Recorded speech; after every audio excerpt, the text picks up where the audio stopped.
Muy buenas tardes a todos y a todas. Muchísimas gracias por acompañarnos esta maravillosa tarde.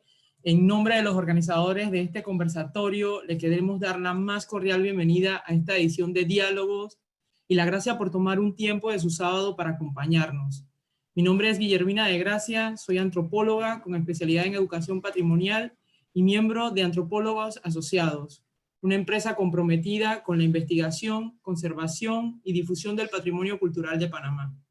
Ofrecemos servicios de consultoría y asesoría técnica en arqueología, antropología social, historia, museografía y educación patrimonial. Es especialmente ese componente de educación patrimonial que tiene como objetivo acercarnos al patrimonio cultural de todos, lo que nos reúne hoy en día para conversar sobre Ismael Rivera y su estrecha relación con Panamá. Como saben, este año, debido a la pandemia, no se pudo celebrar, como es de costumbre, las festividades del Cristo Negro de Portobelo.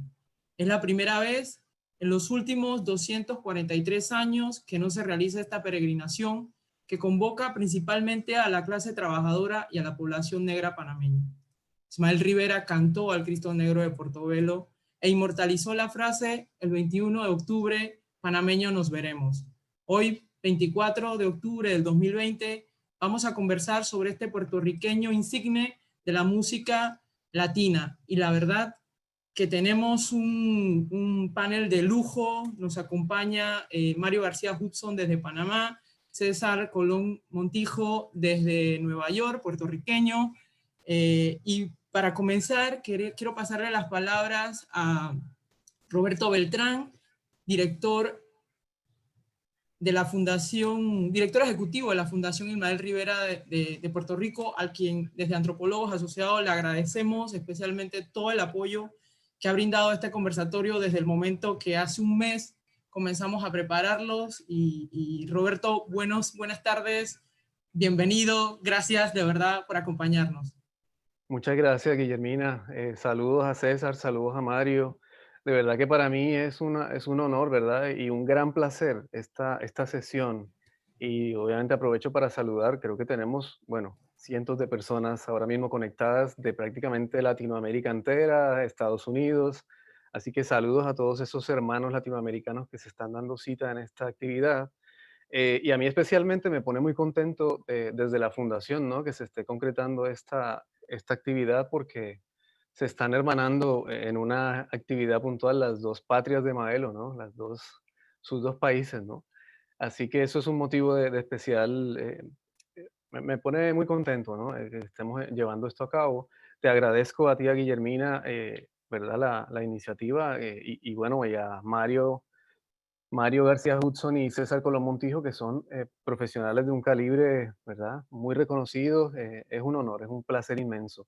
Por supuesto, desde Puerto Rico, desde la Casa de Ismael, para nosotros siempre vamos ¿verdad? A promover estos temas que están relacionados con Ismael Rivera y con su obra, en tanto que son parte del legado del acervo cultural puertorriqueño y latinoamericano. Y yo me atrevería a decir que en este caso particular que nos convoca, pues también son parte de ese acervo espiritual afroantillano, incluso latinoamericano también, ¿no? Porque pues la relación de Ismael con Portobelo y con Panamá es una cosa bien particular que ha tocado las casas, los corazones y muchos hogares, ¿no? De Latinoamérica entera. Así que, no sé, para el beneficio de la gente que no conoce la Fundación Ismael Rivera se funda en el 97 por doña Ibeliz Rivera, que es una de las hermanas de Ismael y quien ha luchado por mantener la organización funcionando. Básicamente la organización se dedica a preservar y a difundir el legado de Ismael Rivera y por supuesto de la mano de esa actividad pues va el legado de Rafael Cortijo, porque pues como muchas personas saben es prácticamente imposible hablar de uno sin hablar del otro, ¿no? Son vidas que están conectadas a todo, en muchos niveles y no prácticamente en todos. Así que la fundación se dedica a eso, a preservar ese legado, y desde el 97 ha hecho diferentes proyectos y actividades, iniciativas, ¿verdad? Para llevar a cabo esta misión.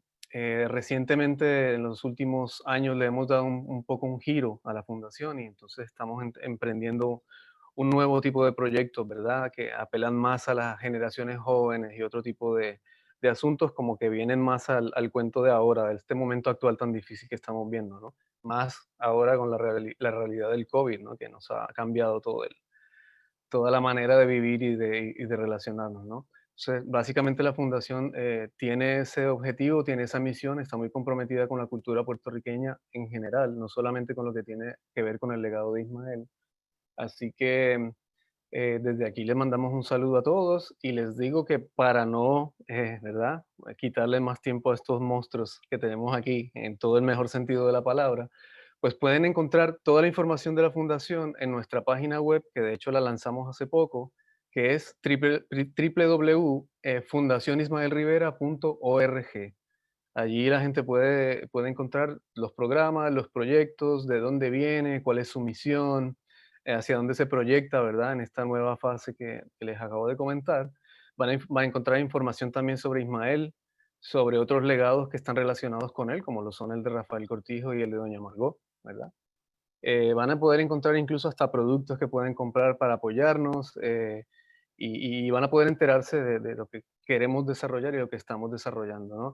Particularmente a partir del 2017, que han sido años tan duros para Puerto Rico, con la llegada de los huracanes Irma y María, de ahí en adelante han sido terremotos, pandemias, hasta un meteorito que nos cayó por aquí cerca. Así que hemos enfrentado cosas duras y nos estamos adaptando a esta nueva realidad, ¿no? Del COVID-19 y el sector de la cultura pues ha estado muy afectado, ¿no? Pues, por obvias razones, al no poder hacer actividades que conglomeran mucha gente, hay toda una reinvención de este sector y hay unos debates bien importantes que se están dando no solamente en Puerto Rico, también en otros lugares, ¿no? De cómo debe seguir funcionando la cultura, de su rol en la sociedad, de cómo debe prevalecer, ¿no? Permanecer y autosustentarse también, económicamente incluso. Así que para el beneficio de todas esas personas que no nos conocen, conéctense a la página, nos encuentran en fundacionismaelrivera.org y asimismo en Facebook y en Instagram. Y nada, por ahí podemos seguir en contacto. Agradezco de nuevo esta iniciativa que es genial, es maravillosa. Y espero que todos la disfruten así como seguro que nosotros la vamos a disfrutar. Saludos. Mi nombre es César Colón Montijo, como Guillermina mencionó. Yo soy antropólogo, soy investigador, soy cronista y llevo bastantes años investigando lo que me gusta definir como la devoción maelera, la devoción que Ismael Rivera inspira en distintas personas, en distintos lugares a través de Latinoamérica y el Caribe, pero también en otros lugares del mundo. A mí me gusta decir que hay distintos maelos, que depende con quién uno converse, uno se encuentra un trabajo de investigación o de devoción o de pensamiento o de creación artística diferente, que Ismael inspira diferentes sentimientos, diferentes sentidos de comunidad. Depende del lugar en el que uno esté, de la persona con quien uno esté conversando, que a veces esos sentidos de comunidad tienen que ver con espiritualidad, que otras veces tienen que ver con trabajo político, de activismo, que otras veces tienen que ver con trabajo intelectual, con trabajo de historia, un trabajo de antropología. El Ismael que brego yo, el Ismael que trabajo yo, es un Ismael que a mí me permite plantearme preguntas que yo considero que son importantes sobre Puerto Rico, sobre el Caribe, sobre Latinoamérica, preguntas sobre asuntos espirituales, asuntos de raza, asuntos de racismo, asuntos de resistencia al racismo, temas sobre género, de masculinidad, preguntas sobre ese espíritu masculino y muchas veces machista y misógino que se siente en la salsa, tanto como género, como repertorio, como sociabilidad. Tiene que ver con espiritualidad, claro está, y por eso estamos hoy hablando del Nazareno, pero no solo el Nazareno. Para mucha gente Ismael se le vincula con la frase de Cuajei, que en distintos contextos sagrados de religiones afro, caribeñas y latinoamericanas se asocia con la deidad Oya. Hay lugares en los que Ismael se ha convertido en un ícono religioso. Y parte de lo que yo hago lo voy a estar documentando en un libro que por fin estoy escribiendo después de mucho tiempo. Yo terminé mi tesis doctoral en la Universidad de Columbia en Nueva York en el 2018 sobre eso de lo que estoy hablando, la devoción maelera, y el libro que saldrá el año próximo. Por ahora se titula Después de tanta salsa, ensayos de mitología maelera, porque a mí me interesa el mito. Yo no hago tanto trabajo biográfico sobre Ismael, sino trabajo etnográfico, estudiando cómo distintas personas en distintos lugares lo cultivan su memoria con relación a algunas de esas cosas sobre las que yo he estado hablando en estos minutos, así que estoy haciendo como una introducción a mi presentación. Antes de seguir hablando, yo quiero agradecer la invitación. Debía haber hecho eso arrancando a Guillermina, a Mario, a la gente de Antropólogos Asociados, a Roberto de la Fundación Ismael Rivera. Y quiero reconocer, sí, estoy viendo por ahí a mi amiga Lejani Salamán, nieta del sonero mayor, que está por ahí conectada con nosotros. Siempre cariño para ustedes, para la familia, y muchas gracias siempre por la confianza. Entonces, hay dos personas más. Yo voy aquí a compartir mi pantalla en la computadora. Espero que salga sin meter un huevo aquí. Vamos a ver cómo es eso. Ese mismo que está ahí. Yo quiero empezar o continuar mi ponencia, primero que nada, honrando la memoria de mi amigo e interlocutor, Sorolo, Pedro Rodríguez, un buen amigo de Ismael Rivera en Panamá, una de las personas quien junto a Lamerito y a Tuñón, que son tres personas que Maelo menciona en la canción El Nazareno, fueron de las personas responsables de presentar a Maelo el Nazareno en un momento difícil de su vida, a finales de los años 60. Sorolo fue una de las personas que me ayudó muchísimo en mis investigaciones en Panamá, con sus cuentos. Sorolo era un cultor del mito de Maelo. Sorolo le gustaba contar historia, le gustaba contar versiones distintas de las mismas historias, siempre estaba cultivando su vínculo con Maelo, y tuve el gusto que desde el 2009 me recibió allá y compartió esos cuentos conmigo, compartió tiempo conmigo, estuvimos en Portobelo en 3 ocasiones. Esa foto yo se la tomé el 21 de octubre de 2014.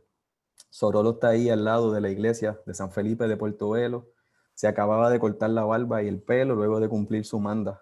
Y está con ese gesto de serenidad, de tranquilidad que él tiene en esa foto. Me gusta mucho y yo creo que habla de que acababa de cumplir esa promesa.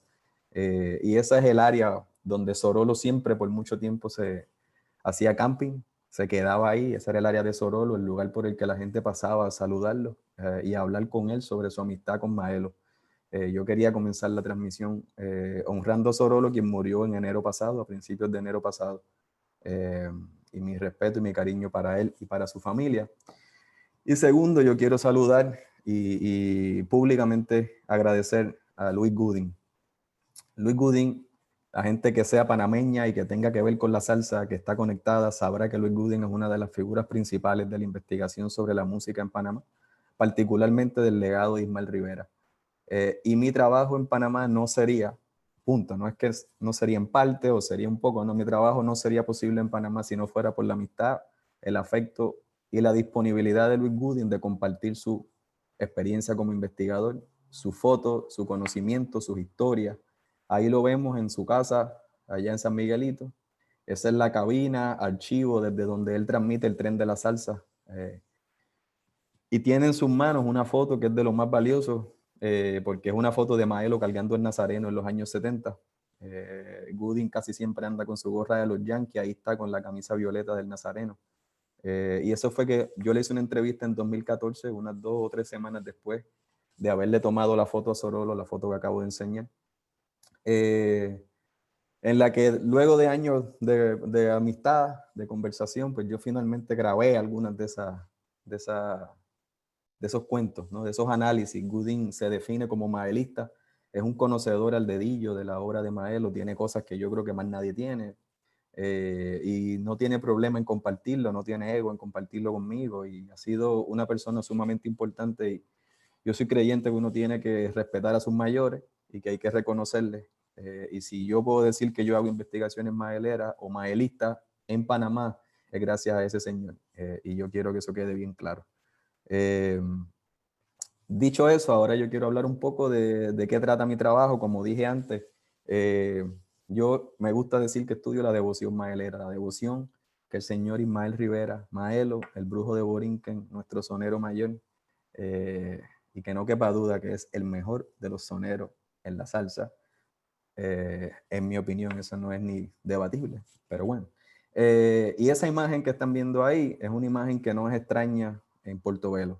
Ese es un póster que yo compré allá, AIR, el brujo, junto a la imagen del Cristo Negro de Portobelo, y esa expresión Cristo Negro, protégenos. Parte de la devoción maelera que yo estudio tiene que ver con cómo después de su muerte Maelo, de cierta forma y para algunas personas, se ha convertido en parte de la misma devoción del Nazareno. No quiere decir eso, yo no estoy diciendo que Maelo se convierte estrictamente en un equivalente del Nazareno, sino que se asocian sus imágenes, se asocian las canciones de Maelo, y hay un vínculo entre esas dos figuras. Yo creo que una de las maneras que Maelo aparece, ¿no? Antes yo decía que hay muchos Maelos, una de las maneras que se puede interpretar a Maelo, que yo creo que es de suma importancia, es con relación al Nazareno. El Nazareno, y aquí hay que hablar un poquito de la teología del Nazareno, ¿no? El Nazareno es una figura de un Cristo cargando su cruz de camino al Calvario. No es un Cristo crucificado. Es un Cristo que los devotos ven como uno de ellos porque todavía es humano. Todavía no ha sido crucificado, no ha resucitado. Es un Cristo todavía en un estado de transición. Y los devotos del Nazareno, por lo que yo he escuchado allí, por lo que he leído, hacen sus mandas, cumplen sus promesas, hacen su peregrinaje como parte de una práctica de purgar su dolor, de buscar sanación, de bregar con su cruz, que es exactamente lo que el Nazareno está haciendo camino al Calvario. E Ismael Rivera, entiendo yo, es visto como parte de esa devoción por el hecho de que Ismael buscó en el Nazareno sanación para sus enfermedades y para sus problemas personales, para su propia cruz. Yo creo que hay un vínculo ahí entre lo que es la teología del Nazareno y lo que es la mitología de Maelo. Maelo, como muchas otras personas del Caribe, de Latinoamérica, de Puerto Rico, tuvo que bregar con sus problemas. Y eso es parte de lo que lo hacía él, un sonero con el que la gente se puede identificar. Yo siempre digo que Maelo es, por un lado, un sonero sagrado, casi intocable e incuestionable, y un sonero humano. Un sonero que cantaba verdades, que cantaba sobre asuntos espirituales, que cantaba sobre el gozo, sobre el vacilón, sobre el pasarla bien, pero también sobre la espiritualidad y la fe y la caridad. Y a la misma vez era un sonero que era uno más, era de su comunidad. Y en Portobelo particularmente, yo sé que se le recuerda por el tipo de promesa que Maelo hacía. No solo cargaba el Nazareno, sino que barría las calles del barrio, se mezclaba con la gente de allí, y se dio un vínculo, un sentido de parentesco a partir de esas condiciones de vida compartidas. Y yo creo que esa es una de las claves para entender el mito de Maelo. Yo llevo desde el 2006 trabajando mis investigaciones un montón de tiempo, y yo apenas ahora me atrevo a decir eso. Me gusta ser bien cuidadoso con hacer planteamientos así como grandilocuentes y que quieran decir más de lo que deben decir. En Venezuela yo trabajo con un grupo de gente que se llaman a sí mismos los macropanas o maeleros, y son un colectivo, se definen como un colectivo sociológico y musicológico, y ellos hacen activismo político de izquierda, un área muy grande para meternos en este conversatorio en el que estamos hoy concentrados en Panamá y en el Nazareno. Pero ese colectivo venezolano siempre ha planteado desde los años 80 que la canción clave para entender la trascendencia de Maelo es el Nazareno, porque es una canción sobre la negritud, sobre la amistad, sobre la caridad y sobre la espiritualidad, que no es un Cristo de la institución, sino que es un Cristo de la religiosidad popular latinoamericana, que tiene que ver no solo con Portobelo, sino con las historias de resistencia y de sobrevivencia de las comunidades negras más allá de Panamá. Y yo creo que eso es sumamente importante porque Maelo, creo yo, que encuentra un vínculo ahí, en esa comunidad portobeleña, y la gente panameña en Portobelo y la gente negra en distintas comunidades a través de Latinoamérica ven en Maelo también como, en mi libro yo estoy llamándolo un sonero profético, un sonero que decía verdades y que hablaba de espiritualidades concretas, y que a la misma vez cargaba un estigma, fue marginado por sus propias bregas personales, y que en el Nazareno encontró una manera de bregar con eso, como la gente en el día a día, la gente común en el día a día encontramos en distintas expresiones, distintas manifestaciones espirituales o artísticas, formas de bregar. y de meterle mano a la vida. Y como dije antes, a mí me interesa mucho pensar eso. Y yo, y esto lo quiero decir con mucha claridad, mi experiencia en Panamá se limita a 4 viajes que he hecho al país, a 3 visitas a las fiestas del Nazareno, siempre en comunicación con Sorolo y con Gooding. Yo no me considero un experto o un etnógrafo de Portobelo, porque es muy limitado mi contacto. Y de hecho, yo le había comentado a Guillermina cuando nos estábamos preparando para este evento, que sería que Guillermina, que es la moderadora, la host, la que nos está recibiendo aquí, la organizadora, ella sí ha hecho trabajo antropológico y de museografía con las comunidades de Portobelo. Así que una cosa que sería interesante luego es conversar con Guillermina un poco, yo virarle la tortilla y hacerle algunas preguntas sobre la realidad, sobre el presente de Portobelo, porque a mí me parece que por lo menos entre la gente maelera o maelista o maelómana internacionalmente se habla mucho de Portobelo, se menciona Portobelo por la relación entre Maelo y el Nazareno, pero no hay conversación, creo yo, suficiente o profunda sobre la gente de Portobelo en el presente y cuáles son las cosas buenas, las cosas complicadas, la realidad de esas personas, que yo creo que eso es sumamente importante. Pero yo sí quiero compartir con ustedes algunas imágenes que yo tomé, unas fotos y un video al final que yo tomé en Portobelo el 21 de octubre de 2014 porque me parece importante, ya que una de las razones por la que estamos aquí hoy es el hecho de que este año no hubo ceremonia masiva por la situación del COVID. Me parece importante que tanto las personas que son familiares, que están familiarizadas con Portobelo, como las personas que no han estado allí, no saben cómo se ve ese lugar, cómo es la gente en ese día, tengan una idea. Así que voy a compartir unas imágenes, voy a hablar un poco de las imágenes en la medida que las comparto, las voy a ir describiendo. Esa es una de las calles del pueblo y ahí se puede ver la aglomeración de comerciantes. Se puede ver aquí. Voy a intentar destacar algunos detalles de las imágenes con mi cursor de mi computadora.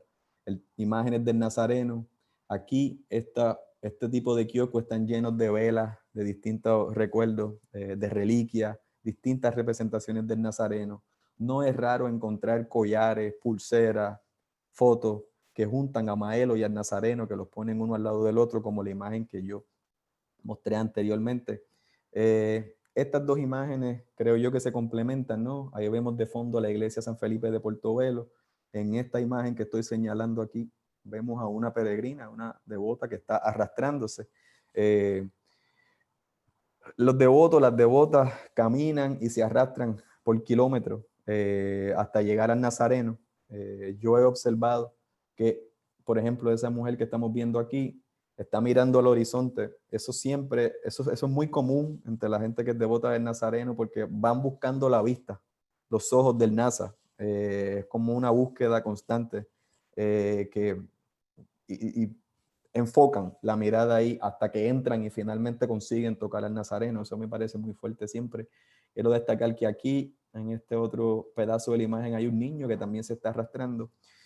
Importante, quizás mucha gente lo sepa, quizás no. La procesión al Nazareno se hace con el paso de tres para adelante y 2 para atrás. 3 pasos hacia adelante, 2 pasos hacia atrás, que me gusta decir que se camina en clave, de 3x2. Bueno, aquí está la entrada de la iglesia del Nazareno. En la foto del lado podemos ver algunos peregrinos descansando luego de caminar. Los vemos aquí. Ven que estas personas tienen su barba blanca, algo que es una imagen que uno asocia un poco incluso con Ismael Rivera, ¿no? No es raro ver personas cortándose la barba y el afro en las cercanías de la iglesia, aquí al frente o por el costado izquierdo, luego de cumplir sus mandas, ¿no? Parte de la devoción del Nazareno tiene que ver con esa limpieza, con ese renacer y otro elemento relacionado a eso es esto. No es raro tampoco que al salir de la iglesia, luego de encontrarse con el Nazareno, luego de tocarlo, las personas se quiten su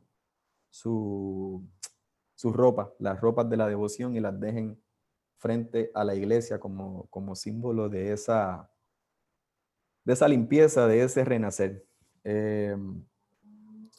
Estos son otras fotos del interior de la iglesia que yo quería compartir. Aquí a la izquierda, esta persona, vemos 3 personas, 4 personas que están poniendo sus velas. Esas personas están ubicadas a la izquierda de la iglesia, frente a lo que es usualmente el nicho donde se guarda el nazareno. Pronto les voy a enseñar el nazareno ya afuera para la celebración. Durante los días de la celebración, el nazareno se ubica en el centro de la iglesia, pero usualmente está en un nicho a la izquierda y las personas le dejan velas a través del año, pero entre el 19 y el 21 de octubre con mayor intensidad, y eso es lo que vemos aquí. En el centro de la pantalla vemos a este joven que está caminando, como dije antes cuando hablaba de la mujer devota afuera, que estaba con la vista derecha mirando, él también está haciendo lo mismo, ya él está muy cerca del Nazareno. Pero aquí yo quiero destacar otra cosa también, que es este joven que está aquí al lado, que está mirando hacia atrás, no está mirando al Nazareno grande, pero está mirando al Nazareno pequeño que está aquí. Y eso es otro elemento que también es importante en la procesión. Muchas personas cargan sus pequeños nazarenos en sus propios nichos, kilómetros y kilómetros. Y muchas veces hay una persona que camina con la persona principal de la procesión, tiene un acompañante que lleva al Cristo en sus manos. Y esa dinámica de la vista, la mirada del devoto con la mirada del nazareno, esa búsqueda se da también con esos Cristos pequeños. Y a mí eso me parece importante. Y esta foto aquí es ya un close-up, una toma cercana del mismo muchacho que tenemos en la otra imagen. Y aquí, esa tarde, mientras se continuaba aquello adentro en la iglesia, yo estaba con Sorolo afuera y llegó ese grupo de fanáticos de Ismael. Algunos de ellos eran panameños que viven fuera del país. Y como ven aquí, las camisas al frente tienen la imagen del Nazareno y en la parte de atrás tienen la imagen de Ismael Rivera, igual con la gorra. A un lado el Cristo y al otro lado Ismael. Eso tampoco es raro verlo. Yo sí me atrevo a decir que desde la primera vez que yo fui en el 2009 a la última vez que fui en el 2015, quizá hay menor intensidad de la presencia de este tipo de imágenes combinándolo a ellos dos y que cada vez se escucha, diría yo, y de nuevo, son 3 visitas con tiempo bastante separado, pero yo escucho menos Mael o más reggaetón, más música urbana en el pueblo durante el día. Mi primera impresión en el 2009 es que básicamente por 24 horas allí lo único que sonaba era Ismael Rivera y que era simultáneo de todas las esquinas del pueblo. Las distintas épocas del repertorio de Maelo sonaban a la misma vez. Fue muy impresionante para mí la primera visita. Con el tiempo percibo un poco más de mezcla, lo que no lo digo como una crítica, sino como una observación de algo que es completamente normal. Porque ese evento es una fiesta patronal, es una celebración. O sea, ahí hay jangueo, ahí hay fiesta, hay vacilón. Eso no es una cuestión de la institución de la Iglesia Católica. Esto es una fiesta de pueblo, donde es tan importante el entrar a la iglesia para hacer la devoción como el juntarte con los amigos para la jodedera afuera. Las dos cosas son igual de importantes. Pero continuando con las imágenes, ya aquí cae la noche en ese día, ven la iglesia de San Felipe desde afuera. La gente ahí está esperando que el Nazareno salga. Una cosa importante es que estamos viendo aquí la iglesia de frente. El Nazareno no sale por el frente, el Nazareno sale por el costado derecho de la iglesia. Ya mismo les enseño una imagen de eso. Da la vuelta al pueblo y entra por la parte del frente. Aquí una imagen, mientras todavía nos estamos preparando, ya se está preparando la gente. Estos serían, me atrevo a decir, como las 7 de la noche. El Nazareno sale a las 8 a dar su paseo. Y aquí todavía hay gente llegando y aquí sí ya está el Cristo Negro. Este es el Nazareno. Esa es la figura poco antes de salir a la procesión.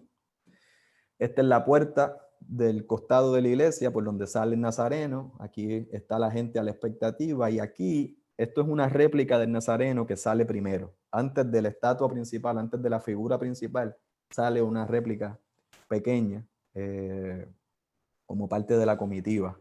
Y aquí finalmente este es el Nazareno ya en procesión, una toma cercana desde un balcón con el que yo estaba allí con Luis Gooding. Y ahí pueden ver las flores, pueden ver las velas, pueden ver la capa púrpura de Simón Cireneo, que está ayudando, que ayuda al Nazareno. Esa figura está siempre ahí. Habría que hablar un poco más sobre él también y sobre la cuestión de la amistad y la solidaridad.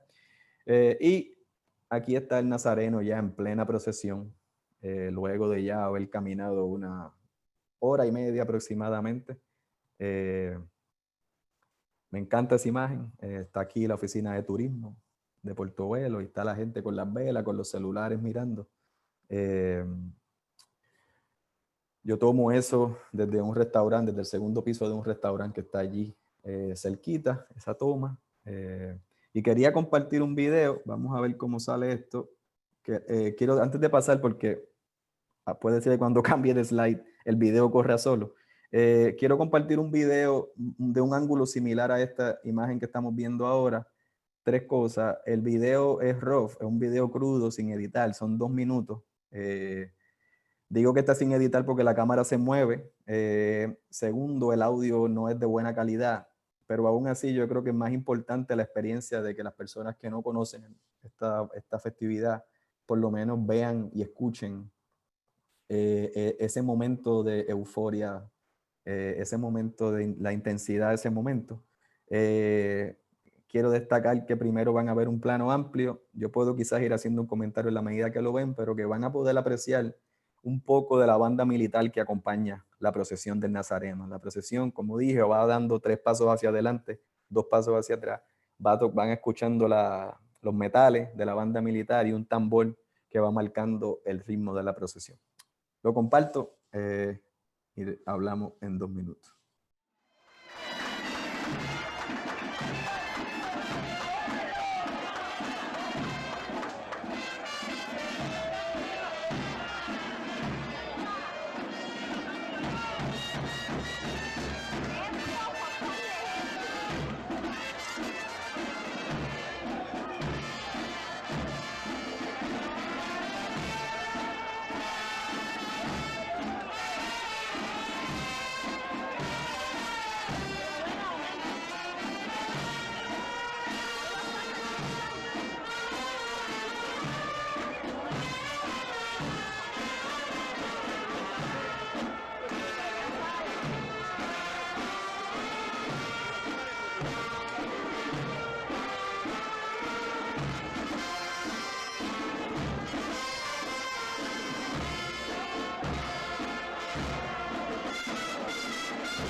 Bueno, yo quería destacar ahí el movimiento, ¿no? Ese movimiento del Nazareno que a través del paso de 3 hacia adelante, 3 hacia atrás, genera, ¿no? Hay gente que ve eso como una invocación del movimiento de la ola, una alusión al hecho de que la leyenda del Nazareno dice que esa estatua llegó a Portobelo y el mar nunca la dejó salir, porque el Nazareno se quería quedar allí. Y siempre me parece eso un detalle bonito a destacar. Y bueno, ya cuando venga luego la parte de preguntas, de comentarios, pues podemos indagar un poco. Yo lo que quería era hacer como esa pequeña crónica muy preliminar de mi experiencia allí en el 2014 y cerrar de nuevo con esa foto de Gooding y Sorolo esa misma noche mientras esperábamos al Cristo, en lo que el Cristo volvía a la iglesia. De nuevo con un saludo a la amistad y con un agradecimiento a esas 2 personas que fueron clave en mi trabajo en Panamá. Así que muchas gracias por este tiempo. Yo voy a pasar la bola a Guillermina. Voy a parar de compartir. Y creo que eso es lo que tengo por el momento, Guillermina. Muchísimas gracias por este recorrido y por hacernos recordar esa multitudinaria procesión que este año, como comentamos, no lo vivimos. Mario, investigador de la etnomusicología panameña, ha trabajado durante muchos años estos temas, director de la Dirección de Audiovisual de la Biblioteca Nacional. Te dejamos el micrófono. Sí, Hermina, muy buenas tardes. Saludos a César, siempre grato compartir con el hermano César. Aún no oí, Hermina, todavía lo de la presentación. Siempre grato compartir con César, a quien conocemos desde hace un par de años. Conozco de su interés sobre la presencia de esa gran figura para la música popular de nuestra América, como es el caso del sonero mayor Ismael Rivera. Pero antes de adentrarme al punto en específico de ver un poco la historia musical de Ismael Rivera y su vinculación con Panamá, yo sí quisiera señalar que el vínculo musical de la música popular entre Panamá y Puerto Rico es un vínculo muy interesante y que hay antecedentes de presencia de grandes artistas puertorriqueños en el territorio panameño. Recordemos la presencia en la década de los años 40 de Mirta Silva, que de hecho fue Mirta Silva que posibilitó la salida del panameño Luis Puntillita Can, que se integraría pues en la década de los años 40 a la banda de Julio Andino. Y qué decir pues de la presencia del inquieto anacobero, Daniel Santos, desde esa primera presentación en el año 1947 en Ciudad de Panamá, acompañado por la orquesta del panameño Avelino Muñoz, y en la presentación que hizo en el año 1949, acompañado de la orquesta de Marcelino Álvarez. Y hablar también de la presencia de una figura importante dentro del desarrollo de la música boricua y que coayudó grandemente a la divulgación de la música panameña de temas populares, como es el caso de el ruiseñor de Borinquen, Bobby Capó, quien a partir del año 1948 se vincula con el panameño Avelino Muñoz, en la época en que Avelino Muñoz era director de La Voz Dominicana. Esto es importante destacarlo porque Bobby Capó coadyuva enormemente a grandes éxitos de Ismael Rivera, como el caso de El Negro Bembón, El Incomprendido, ¿Qué te pasa a ti?, Si te cojo, El Negrito de Alabama, algunos de esos temas emblemáticos pues que serán éxito en la voz de Ismael Rivera. Tenemos el caso de Las Tumbas, otro número emblemático de Bobby Capó, y Bobby Capó parece que entiende muy bien lo que es la personalidad de Ismael Rivera y le da grandes éxitos, tanto de la época como Cortijo, el caso de Monta mi Caballito. Yo creo que esto sí era importante señalarlo, porque en el repertorio de la música boricua en Panamá hay un número que es fundamental dentro de la carrera de Marta Estela Paredes, como es el caso de Campanitas de Cristal. De hecho, el maestro Rafael Hernández señaló, de acuerdo a Marta Estela Paredes, que esa versión hecha por ella era una de las grandes versiones.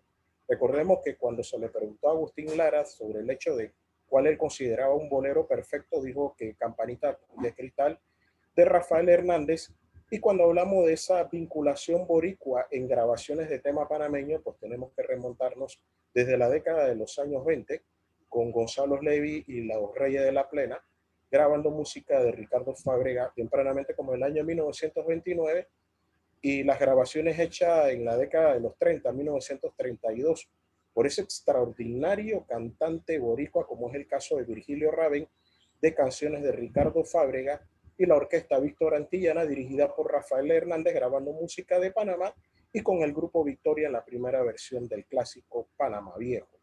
Así que yo creo que esto sí era importante que los amigos lo supieran, porque esa relación estrecha entre Borinquen y Panamá ha sido muy rica a lo largo del siglo XX.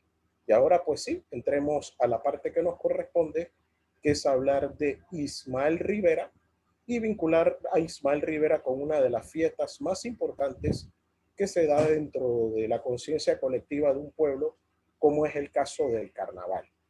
Yo estuve haciendo una investigación previa para poder ver las fechas en que Ismael Rivera había venido para las fiestas del carnaval en Panamá. El término de tradición oral se señala una primera fecha como 1958. De momento, en la investigación no ha aparecido elementos que certifiquen que efectivamente Ismael Rivera vino en el año 58. Por lo menos para las fiestas de carnaval no estuvo en Panamá. En el año 1958, para las fiestas de carnaval en Panamá, estuvo la presencia de Bartolomé Maximiliano Moré, de Roberto Fax y su conjunto, y de Rolando La Serie. Recuerdo que en el año 2013, cuando entrevisté a Sorolo, Sorolo señalaba que la primera vez que él recordaba la presencia de Ismael Rivera en Panamá había sido para el año 1962. Haciendo una revisión, nos adentramos a los meses de febrero y a los meses de marzo para ver si Ismael había venido para fiestas de carnaval en Panamá. Resulta que en la investigación no arrojó que Ismael estuviera ni para carnaval ni para las fiestas de carnavalito, porque en Panamá se conmemoraba la fiesta de carnavalito una semana después de la fiesta de carnaval. Ismael aparece en presentación en Panamá para el mes de marzo posterior a estas dos celebraciones. Y la prensa lo trató de una forma muy tímida en términos de divulgación. La tradición señala, en términos de oralidad, que se había presentado en el Mercadito de Arias. Eso estaba ubicado en la Avenida Central. Pero ahí podemos encontrar las evidencias que señalan que se presentó en el toldo del patio del ferrocarril y en el Teatro Río. Teatro Río estaba ubicado en Parque Lefebvre, donde actualmente se ubica el Burger King. Y fue acompañado por una de las grandes agrupaciones que hubo en Panamá, como lo fue la orquesta de Armando Osa. Por lo tanto, hasta este momento, en términos de investigación, podemos afirmar que la primera vez que viene Ismael Rivera a Panamá fue en el año 1962, en el mes de marzo, y se presentó un fin de semana. Vamos con lo siguiente.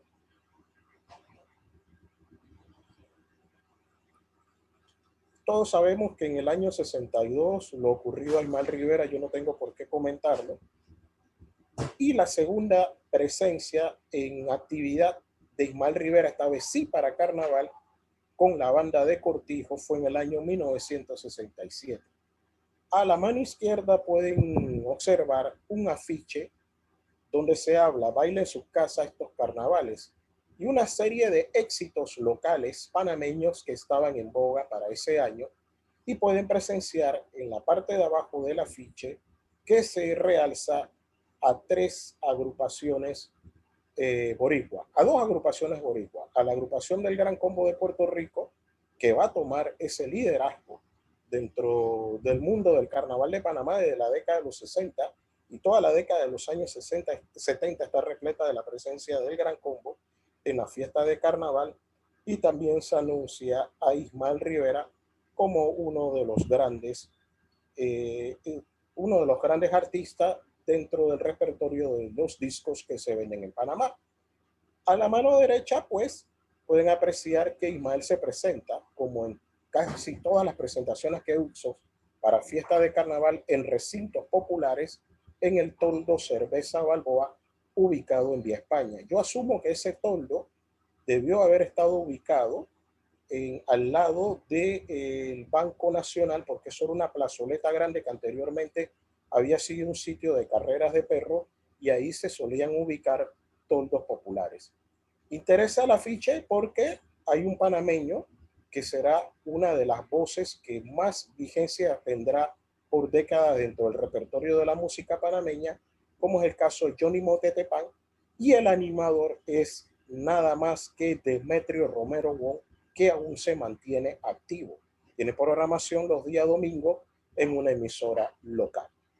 Vamos a la siguiente, venida de Ismael Rivera para fiesta de carnaval en el año 1969. Esta fue un carnaval apoteósico. Recordemos que en 1968 se dio el golpe de Estado por parte de los militares, y en estas presentaciones que se hicieron, los artistas internacionales, tanto como locales, pues en los sitios populares de bailes que eran los toldos, fueron presentaciones gratuitas. En esa oportunidad, Ismael el artista destacado internacional, y viene un merenguero dominicano que será Johnny Ventura.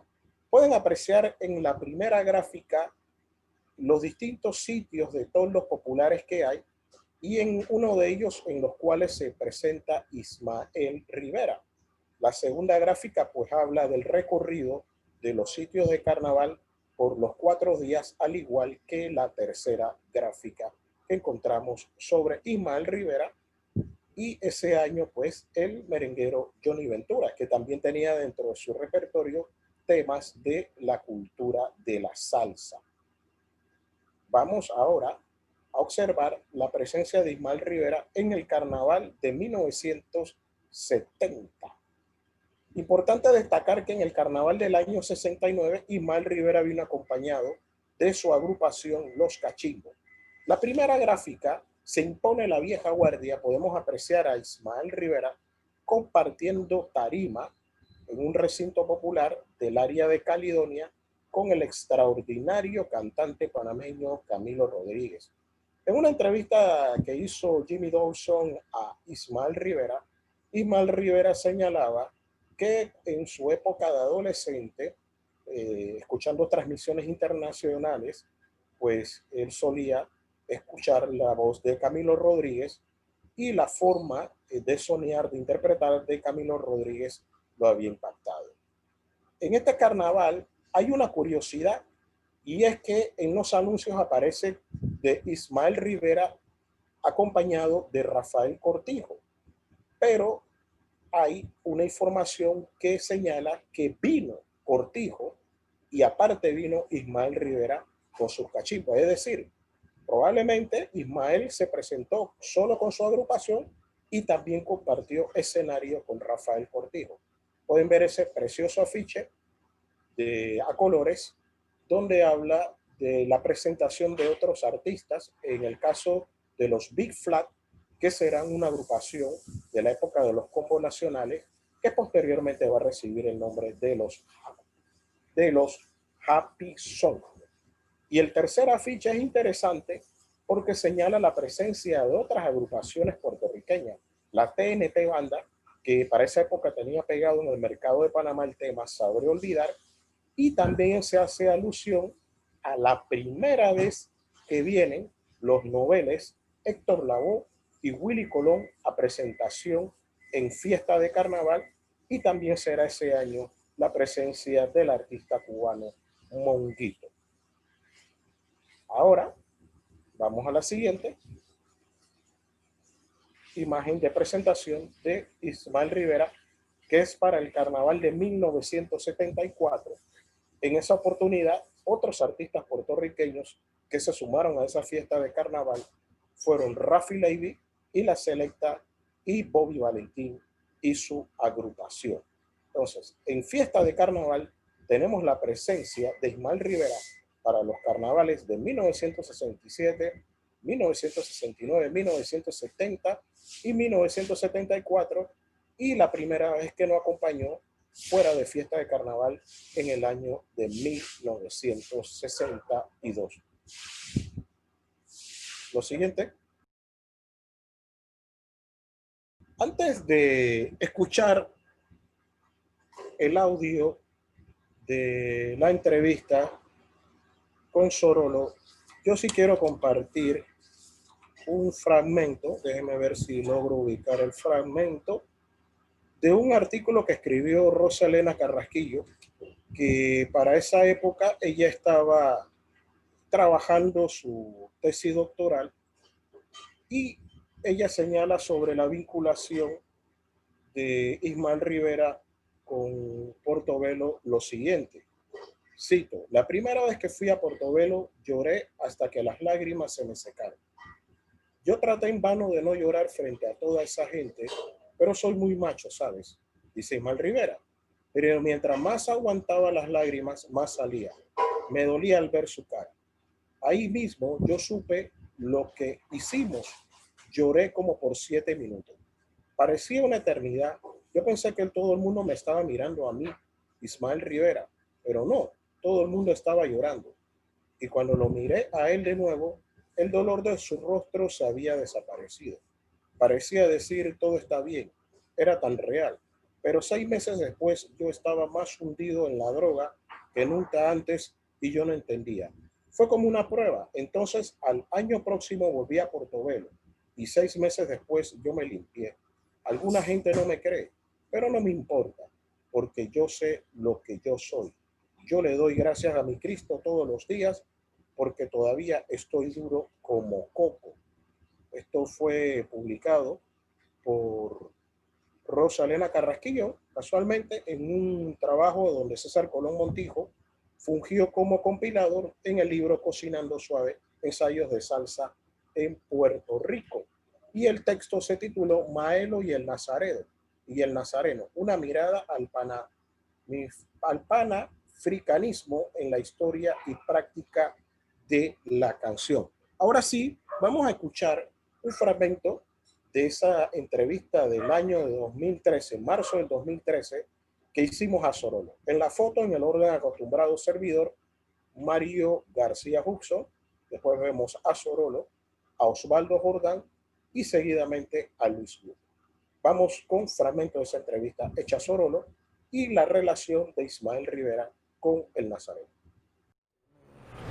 Maestro Sorolo, ¿y a partir de qué época Ismael se interesa por el Cristo Negro de Portobelo? Bueno, entonces, de ese momento que yo estaba viendo la situación, yo le decía, Ismael, aquí en Panamá tenemos un Cristo Negro que es muy, pero muy milagroso.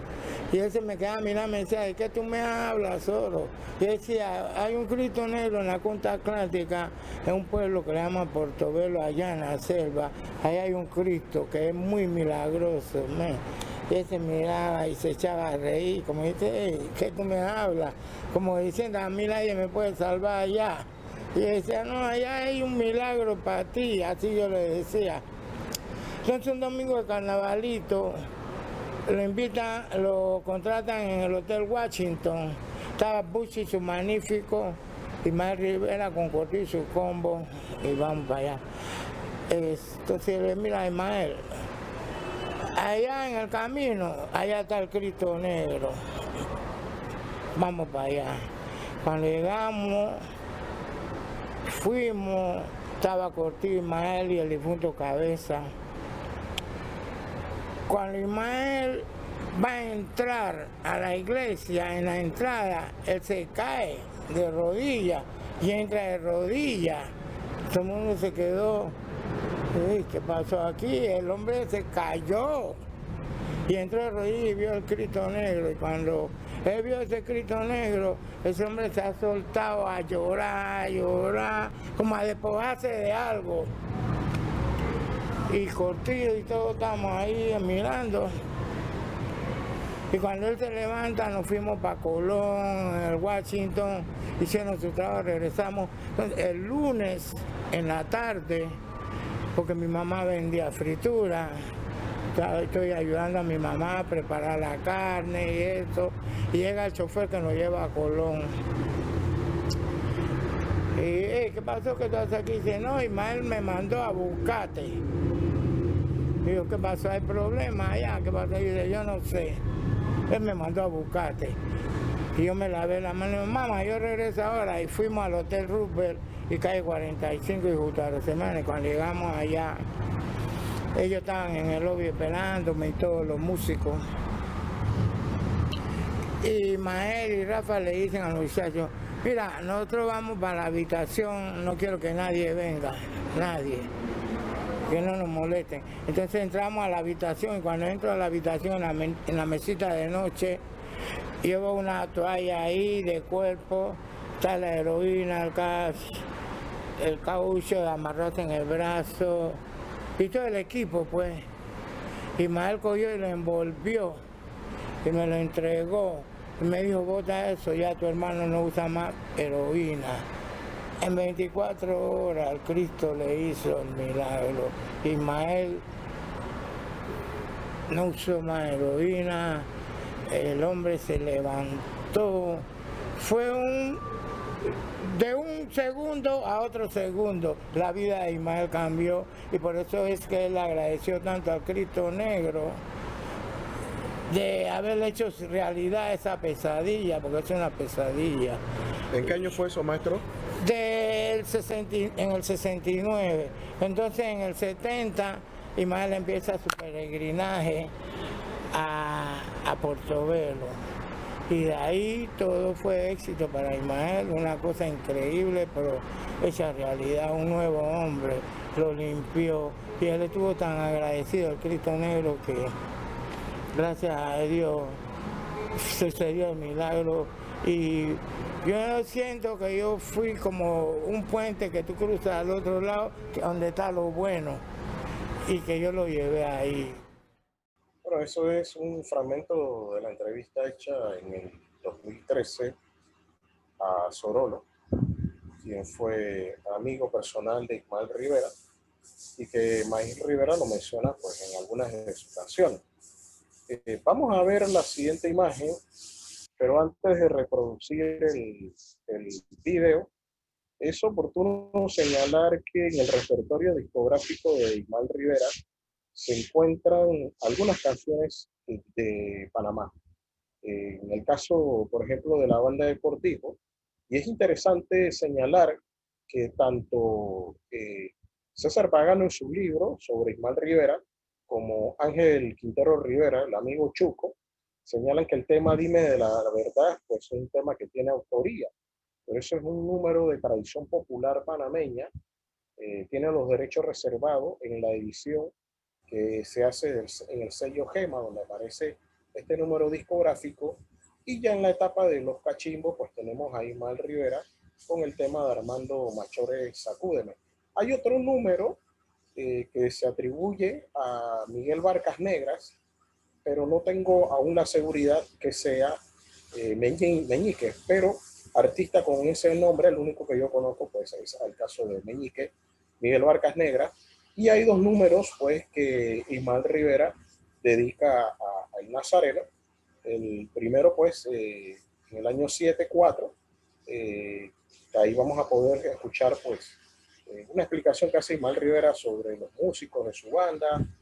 No vamos a ver todo el video, no creo que sea necesario ver todo el video, al menos que el público así lo pida, sobre una grabación que hace Ismael en el año 1977 en el Ecuador. Imagínense hasta dónde llegó la presencia de Ismael Rivera al mundo de la cultura de la salsa en un mercado que para esa época pues no era un mercado que tuviese tanta mirada hacia este tipo de música. Y como decía, hay dos temas que conectan a Ismael con Portobelo, uno es el Nazareno y el otro es el Mesías, que aparece en la producción de Toda Manera Rosa, donde hay un número que Ismael dedica a Rosa Bonilla, que anterioridad pues ya había sido recordada en una canción del panameño Popo Valderrama, El Chichemito. Así que vamos con el Nazareno. ¿Y de la de tus cachimbos? ¿Cómo no, Lía? Pregúntame lo que quieras. Bueno, sabemos que tú tienes profesionalmente trabajando ya muchos años. ¿Cuántos años son? 24. 24. ¿No creces mucho? No se lo digo a nadie. Bueno, pues te voy a guardar el secreto. Mira tú que esa camarita es un poquito indiscreta. ¿Y tus cachimbos cuánto tiempo vas con ellos? O bueno, hace ya 9 años que organicé los cachimbos en Nueva York. Entonces fue el Sábado de Gloria de 1968. De 68. Ajá, y te puedo mencionar por aquí, cada cual en su Claro, porque no lo podemos conocer, aunque sea rápido. Ajá, como en el piano, Javier Vázquez. En el piano, mira. En el piano. Ahí está. Inmediatamente, en la guitarra, Ricardo Miranda. En el bajo está el hermanito menor de Manolín, Gonzalito. En el saxofón alto está Manolín González, hermano del bajista. En la trompeta, Mario Hernández. Y el señor Félix Rodríguez en el trombón. Mi compadre Sammy Ayala compartiendo vocales conmigo. Tenemos a Nené en el bongo. Tremendo, tremendo. Y entonces aquí está el señor Johnny Ross en la conga, en el tambor. Y Carlos Malcolm en el timbal, Riguito, si no lo menciono, pelea. Así que no se queda nadie. Bueno, se dice que, bueno, no es que se dice, se conoce que tu orquesta, o tus cachimbos y tú, son de Puerto Rico, pero dime, ¿todos son nacidos en el mismo lugar? Bueno, no, habemos de Puerto Rico, Javier Vázquez, por ejemplo, cubano, entonces Manolín González en el Alto dominicano, ¿entiendes? Pero entonces la mayor parte somos de Puerto Rico. Pero todos son hermanos. Sí, somos como hermanos, seguro. Tú Son sabes una que sola la música, cosa. y estamos haciendo música que no tiene fronteras. Así es. Bien, y ahora, ¿qué nos vas a hacer?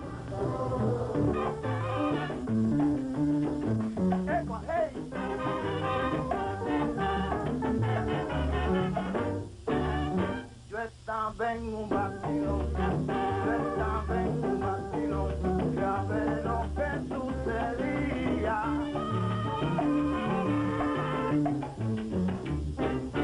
Cuando ya me divertía y empezaba a vacilar, yo no sé de dónde el amor vine a escuchar. Llegó a... ¿Y qué presión tiene tu rostro? Se refleja la alegría. Está rodeado de tanta hipocresía. Este nazareno, pam, pum, pam, y que te da consejos buenos. A quien no mires a quien y dale la mano al carito. Abrazo bien mal unido, dale la mano también. Hazle bien a tus amigos y ofrécele tu amistad y verás que a ti lo malo nunca se te acercará. En cambio solo lo bueno contigo siempre estará. Óyelo bien. Una de las grandes voces dentro del ámbito de la cultura de la salsa. Es importante destacar que Ismael Rivera tiene un registro vocal, una voz de barítono. Es una voz que no es una voz de conservatorio, pero es una voz profundamente bien timbrada y entiende perfectamente lo que es la clave. Nunca se sale de clave y es un gran rimero, pero a la vez también es un gran sonero. Ismael Rivera es uno de los cantantes dentro del ámbito de la música popular más completo por la cantidad de géneros musicales que logró abordar en su época. Ismael Rivera no solamente debe ser recordado como un maestro de la bomba y la plena de la música puertorriqueña, sino también como un extraordinario guarachero y sobre todo una de las ramas dentro de la música popular que no se habla tanto sobre Ismael Rivera, es el Ismael Rivera bolerista, con boleros clásicos como Epístola Sideral, Un Minuto de Silencio, Un Minuto de Silencio, Si te contara, por mencionar algunos de esos boleros clásicos que se escucharon en su voz. Ismael representa la africanía en un tema como Drume Cuyí. Ismael habla del sentido de lo que es capaz de hacer musicalmente en un tema como Cortijo y habla de la experiencia musical de un gran maestro, como en el caso de Cortijito, que es un número que Benny Moré, de la autoría de Benny Moré, que Benny Moré graba en la década de los 50, hablando de esa versatilidad que él tiene, al igual que la tiene el sonero mayor Ismael Rivera. Entonces, yo creo que es importante destacar esto por la gran calidad vocal que tiene Ismael Rivera y ese sentido tímbrico de su voz, que inicia muy joven musicalmente, porque cuando Ismael se le hace la pregunta de cuándo comienza, él habla de la experiencia a partir de los años 50. Esa experiencia primero con la Orquesta Panamericana de Lito Peña y posteriormente con el combo de Cortijo, pero ya Ismael ya tenía experiencia musical. Si uno revisa el libro de César Pagano, puede encontrarse que los pininos de Ismael Rivera fueron en su plena adolescencia en la década de los años 40. Ya profesionalmente es obvio que es en la década de los años 50 con la Orquesta La Panamericana y con el combo de Rafael Cortijo. Yo creo que este conversatorio ha permitido, de seguro César, hizo esa vinculación magistral de Ismael Rivera con el ámbito de la religiosidad popular, como es la festividad del Cristo Negro de Portobelo, un Cristo que está en el territorio panameño desde el siglo XVII. Ismael Rivera, pues grato para mí conversar sobre este gran maestro y señalarle a las personas que por lo menos hay, en términos de publicaciones, 4 libros sobre Ismael Rivera. Yo tengo 2 aquí a mano. Uno es el libro de Ángel Quintero Rivera, Saoco Salcero. Aquí podemos apreciar el otro de Ismael Rivera, de César Pagano, publicado en Colombia. Tenemos aquí el artículo de Rosa Carrasquillo en el libro Cocinando Suave, en el cual César Colón es el compilador. Y hay un trabajo hecho por un mexicano que también publicó un libro sobre Toña la Negra, y está el libro de Rosa Carrasquillo, y de seguro prontamente pues César va a publicar su libro sobre Ismael Rivera. Así que unas reflexiones sobre el sonero mayor que he querido compartir con los amigos que están viendo este conversatorio. Guillermina. Mario, siempre es un placer escucharlo y la verdad que ustedes dos, César, nos han hecho un recorrido verdaderamente impresionante desde 2 enfoques distintos, pero que al final se unen, o sea, tanto desde la visión de la antropología como de la visión de la etnomusicología que ustedes nos han dado de Ismael Rivera.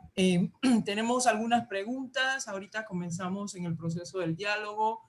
Agradecer a todos los que están aquí por su tiempo, seguimos conversando, seguimos dialogando sobre la relación de Ismael Rivera con Panamá, específicamente también con Portobelo.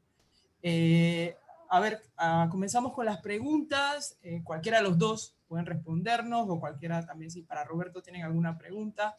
Previo al advenimiento de la salsa y de Maelo y de su vinculación con el Cristo Negro, ¿con cuál música se asociaba al Cristo Negro?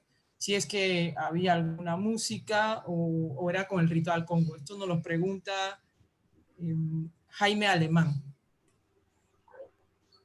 Creo que me puede corresponder a mí hacer responder la pregunta de Jaime. Con anterioridad no había asociación en términos de registro discográfico de Portobelo, específicamente de la figura del santo, en términos descriptivos. Lo que más había era alguno que otro texto suelto donde hablaba sobre la experiencia en términos de la religiosidad que representa el Cristo Negro, pero sí había música, temas vinculados a todo lo que era el área de la costa en Colón, pero no había discografía referente al Cristo, hasta que Ismael se preocupa por rendirles homenaje en la década de los años 70. César, te preguntan acerca sobre Rosa Bonilla. Sí, vi que el compañero Fer Díaz, tan pronto yo mencioné a Sorolo, Lamerito, Tuñón, y no mencioné a doña Rosa Bonilla, él trajo esa pregunta y gracias, porque es súper importante. Rosa Bonilla es otra de las figuras principales asociadas a Ismael Rivera en Panamá. Yo en mis investigaciones no la conocí porque ella murió poco antes de que yo fuera a Panamá por primera vez en 2009, pero definitivamente es una amiga de Ismael en el Chorrillo.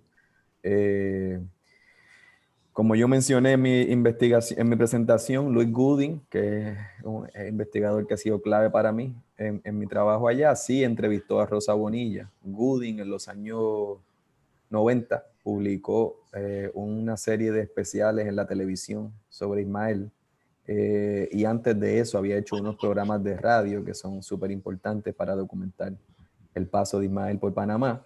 Y en esa brega, Gooding entrevistó a doña Rosa Bonilla.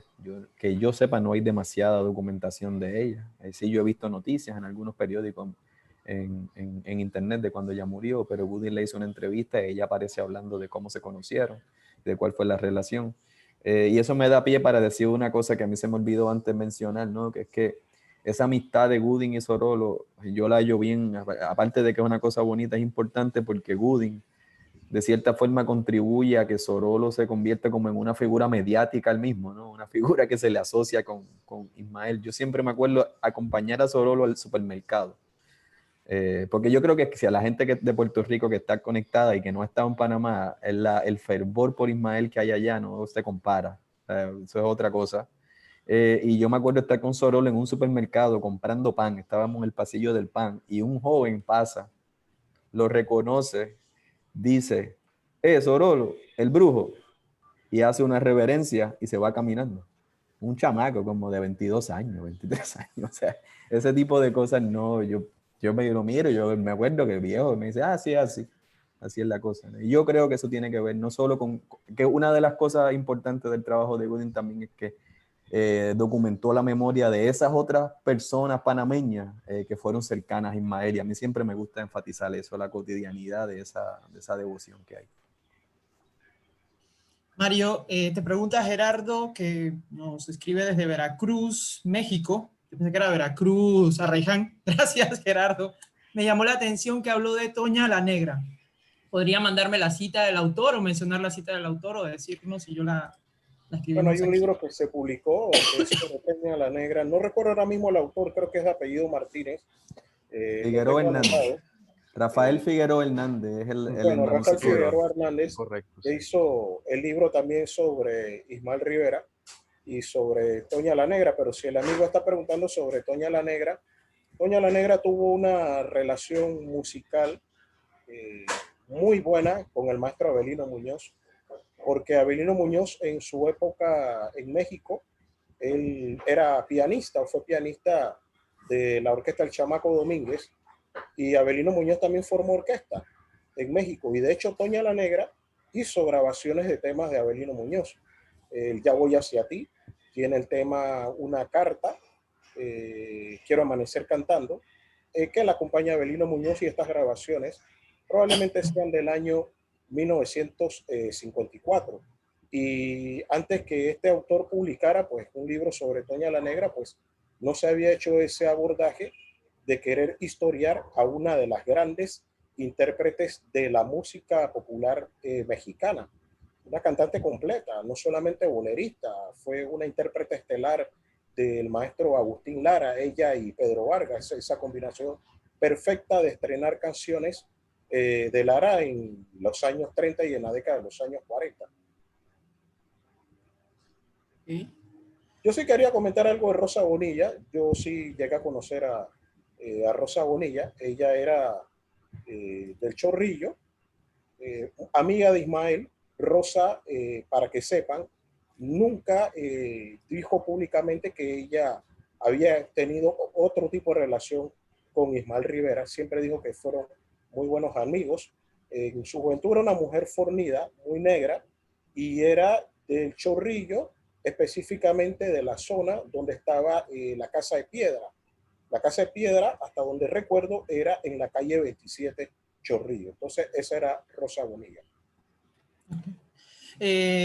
Pregunta al profesor Francisco, gracias profesor Francisco Herrera, antropólogo panameño que nos acompaña siempre en todos nuestros proyectos, que si no se ha mencionado los orígenes musicales de Ismael.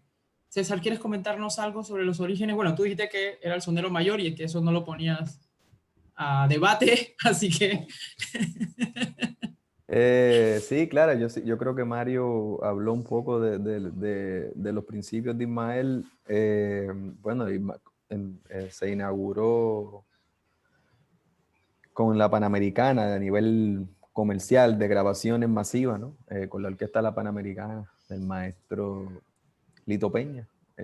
Casi simultáneamente pegó el Charlatán, Una Plena, y el Bombón de Elena junto a Rafael Cortijo, entre Cortijo y su combo. Ismael es de Santurce, Puerto Rico, de Villa Palmera. Santurce es una comunidad muy importante en la historia puertorriqueña, una comunidad negra, una comunidad de profunda historia de migraciones caribeñas. Era en los tiempos de la corona, fue un lugar en donde se ubicaban a personas a negras, libres, cimarronas, de distintas islas del Caribe, se ubicaban en San Juan, en Santurce. Fue incluso un punto importante de resistencia contra ataques de otras potencias imperiales. Fue la primera comunidad en Puerto Rico formada, liderada por personas negras libres. Y yo entiendo que la música de Ismael junto a Cortijo sale de esa historia rica, ¿no? También en los años 50 Santurce era un lugar en el que coincidían muchas personas que emigraban del centro de Puerto Rico hacia la ciudad, muchas en camino a Nueva York, en esa gran ola migratoria puertorriqueña que se dio en los años 50, que es básicamente los orígenes de la salsa, de cierta forma. Ismael viene de ahí, viene de los contactos, ¿no? De la gente. Yo creo que algo bien importante que uno escucha cuando uno habla con gente plenera, que son tocadores de plena puertorriqueña, o con gente bombera, que son los practicantes de la bomba puertorriqueña, que son dos músicas que son muy cercanas, pero que no son lo mismo. Se habla mucho, y esto me lo dijo el maestro Jesús Cepeda. Jesús Cepeda es uno de los maestros de la familia Cepeda, familia principal de la bomba y de la plena santurcina. Y una conversación, él me decía que a él le encantaba porque él escuchaba en la voz de Maelo las voces de muchos de los cantantes callejeros, que el estilo de Maelo era como una síntesis de muchos de los cantantes del barrio en el que él se crió. Y eso a mí me parece algo importante, ¿no? Porque muchas veces, o sea, Maelo, siempre decimos que Maelo llevó la bomba y la plena junto a Cortijo, la pasearon por las principales tarimas donde esos géneros no eran los principales, pero también ellos grababan música cubana, música brasileña, música italiana, música de distintos lugares. Eso es, bueno, la gente que está conectada, que vivió esos tiempos, lo saben mucho mejor que yo. Eso era música pop, eso era música popular del momento. Entonces hay en Maelo ese cruce de esas tradiciones orales, comunitarias, de la bomba y de la plena en Santurce, con la realidad de que en los años 50, cuando él se convierte en una estrella, son los años de los orígenes de la televisión. Entonces ellos son las estrellas pop del momento. Yo siempre, y esto es una cosa que habíamos, Mario, Guillermina y yo, conversado previamente, ¿no? Es el tema racial. Y eso es una cosa de mucho impacto y de mucha importancia y mucha trascendencia, ¿no? Ese es un momento en el que en Puerto Rico, como en muchos países de Latinoamérica, el gobierno local, el gobierno colonial, promovía la idea de las tres razas, ¿no? La idea de identidad, de que somos la mezcla de tres razas. El problema es que en ese discurso usualmente la raza que es la tercera es la raza negra, porque el racismo profundo que aún permea nuestras sociedades lo ofrece así, ¿no? Y eso era en los años 50, y aunque con matices, eso básicamente continúa igual. Pero en esos mismos años, la orquesta principal que todos los días a las 12 del mediodía tocaba en la televisión nacional puertorriqueña, era un grupo de 12 hombres negros que estaban ahí, a la misma vez que las personas negras eran marginadas y excluidas del proyecto nacional. Esas personas en los medios encontraron un espacio para expresar su cultura, para transformarla, ¿no? Eso eran, y hice esa conexión ahora de la cuestión de lo racial y la importancia de la representación y de la figura de Maelo y de Cortijo, que no se puede olvidar nunca, en ese momento histórico, como íconos de la identidad negra en Puerto Rico, o de las identidades negras en Puerto Rico, en su conexión con el Caribe. Y ahí yo creo que cobra mucha importancia lo que estamos hablando hoy, porque Maelo encuentra en Panamá un vínculo con otra forma de vivir la experiencia de las personas negras en el Caribe y en Latinoamérica. Y ese vínculo es sumamente importante. Y como bien demostró Mario en su presentación, el repertorio de Maelo incluyó música panameña, incluyó música venezolana, incluyó música de Colombia, de distintos lugares, porque hubo ese diálogo, ¿no? Y yo siempre me gusta decir que si Maelo tiene esas raíces en las tradiciones orales de la plena y de la bomba, pero esas tradiciones ya en los años 50 no eran solo tradiciones orales, eran tradiciones que se habían escrito y que se había documentado en los medios, que son tradiciones mediáticas también, porque es parte de esa transformación social que viene con la modernización y la industrialización y todos esos asuntos así como más grandes que se reflejan en la música. Entonces, no sé si contesté la pregunta que me habían hecho, pero me fui por ahí en una tangente.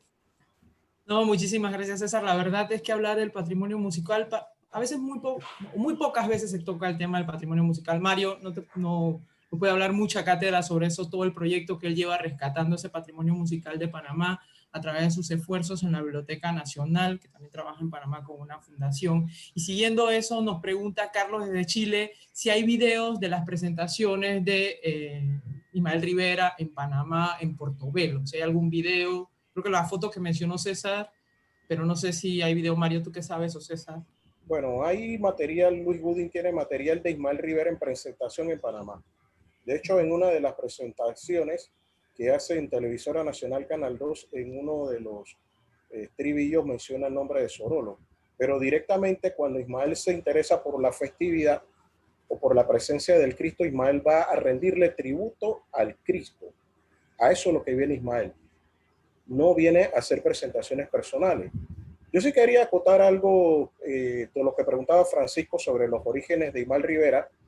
Cuando Cristóbal Díaz Ayala y otras personalidades del mundo de la música en Puerto Rico entrevistan a Margarita Rivera señala que los inicios de Ismael Rivera dentro del mundo de la música fueron con Caco, cuando los dos eran muy pequeños, que son el primer antecedente que tiene Ismael pues, dentro del mundo de la música, y después se hace mención al caso de formar parte del conjunto de Moncho Muley, del cual también había sido pues, parte de Rafael Cortijo.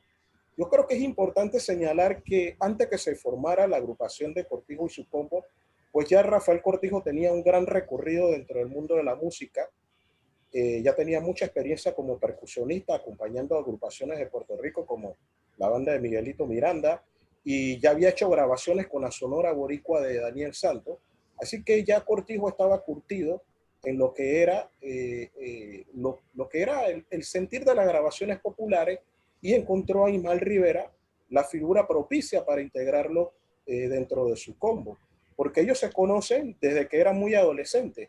Entonces hubo un seguimiento continuo por parte de Cortijo, ese acercamiento por parte de Ismael Rivera, hasta que se forma esta agrupación, donde hubo una serie de padrinazgos, por ejemplo, por el caso de Bobby Capó, y un apoyo incondicional a la agrupación de Rafael Cortijo por parte de Miguelito Valdés, que fue un gran impulsador de artistas en distintas partes, porque gracias al papel de Miguelito Valdés pudo ir a Estados Unidos el panameño Luis Puntillita Can, porque Miguelito Valdés se lo recomendó a la boricua Mirta Silva. Entonces yo creo que estas cosas sí son importantes, y sobre todo valdría la pena, ya que está Roberto allí, que se hiciera un trabajo de compilar las grabaciones de Ismael Rivera, porque hay grabaciones que, aunque ustedes no lo crean, hay gente que no las conoce. Por ejemplo, hay una grabación de Ismael que es muy buscada, que anteriormente pues ya la había grabado una agrupación cubana, que es el Chacha en Blue, y que es un número que no se encuentra dentro de discos compilatorios, porque cuando se hacen las grabaciones de la Panamericana, aparecen las grabaciones clásicas que están dentro del álbum de la Panamericana. Así que yo creo que sí es oportuno, y sobre todo que el próximo año se cumplen los 90 años del nacimiento de Ismael Rivera, que en Puerto Rico hubiese esa iniciativa de compilar la obra discográfica de Ismael Rivera, y sobre todo hacer un sentido de clasificación dentro de la obra de Ismael, porque Ismael es un divulgador y un rescatador de autores puertorriqueños que no son necesariamente de su época. En el caso de las grabaciones que hace de temas de Pedro Flores, o nuevamente pues retomar algunas grabaciones del repertorio de Rafael Hernández, y sobre todo incluir dentro de sus repertorios discográficos temas de su mamá Margarita Rivera. Gracias por darme ese buen pase, Mario, porque nos permite hacer una pregunta tanto a César como a Roberto. ¿Cómo se recuerda a Ismael Rivera en Puerto Rico? Y en su percepción es similar a cómo lo recuerdan en Panamá, particularmente en Portobelo. Roberto, si nos quieres ayudar, y César, si quieren complementar la pregunta. Yo le daría paso a César antes de responder. Primero César. César. Yo creo que no compara. Bueno, hay que matizar siempre. Yo creo que a nivel individual siempre hay personas que se identifican con Ismael en Puerto Rico, que preservan su memoria, que hacen eso que yo al principio de mi presentación describí como devoción maelera, ¿verdad? Y con devoción no es una cosa espiritual o religiosa solamente, sino que se cultiva, ¿no? Es una cuestión popular de trabajo, de reconocerle su memoria. Y sí hay mucha gente que a nivel individual se hacen ese trabajo, pero también hubo muchos años, un periodo largo donde no, No, no hay que tapar pasar paños tibios ni tratarnos bien. No hay un trabajo institucional como debería haberlo. No lo hay. En las emisoras de radio se toca su música. El estudio de la emisora de radio principal en Puerto Rico desde hace unos años lleva el nombre de Ismael Rivera. Sí es importante decir que el primer Día Nacional de la Salsa en Puerto Rico, en el 1984, se le dedicó a Ismael Rivera, en un momento en que ya él no podía cantar. Estuvo presente, pero no cantó. Pero a la misma vez, aunque no hay ese recuerdo institucional, hay una presencia de Ismael, y yo creo que en años recientes hay quizá un resurgir de una presencia pública, que yo creo que se debe a varios factores. Uno de esos factores, me atrevo a decirlo, es el surgir de una nueva ola de tocadores de bomba y tocadores de plena, de mujeres, hombres jóvenes, que con distintos acercamientos, distintas identificaciones, distintos sentidos de comunidad se acercan a estos géneros musicales, rompiendo esquemas. Y yo creo que parte de eso hay algo de eso, ¿no? Algo de eso contribuye a una presencia un poco más fuerte de Ismael, yo creo, yo mirando, y aclaro que yo vivo en Nueva York hace 9 años, así que un poco miro de afuera.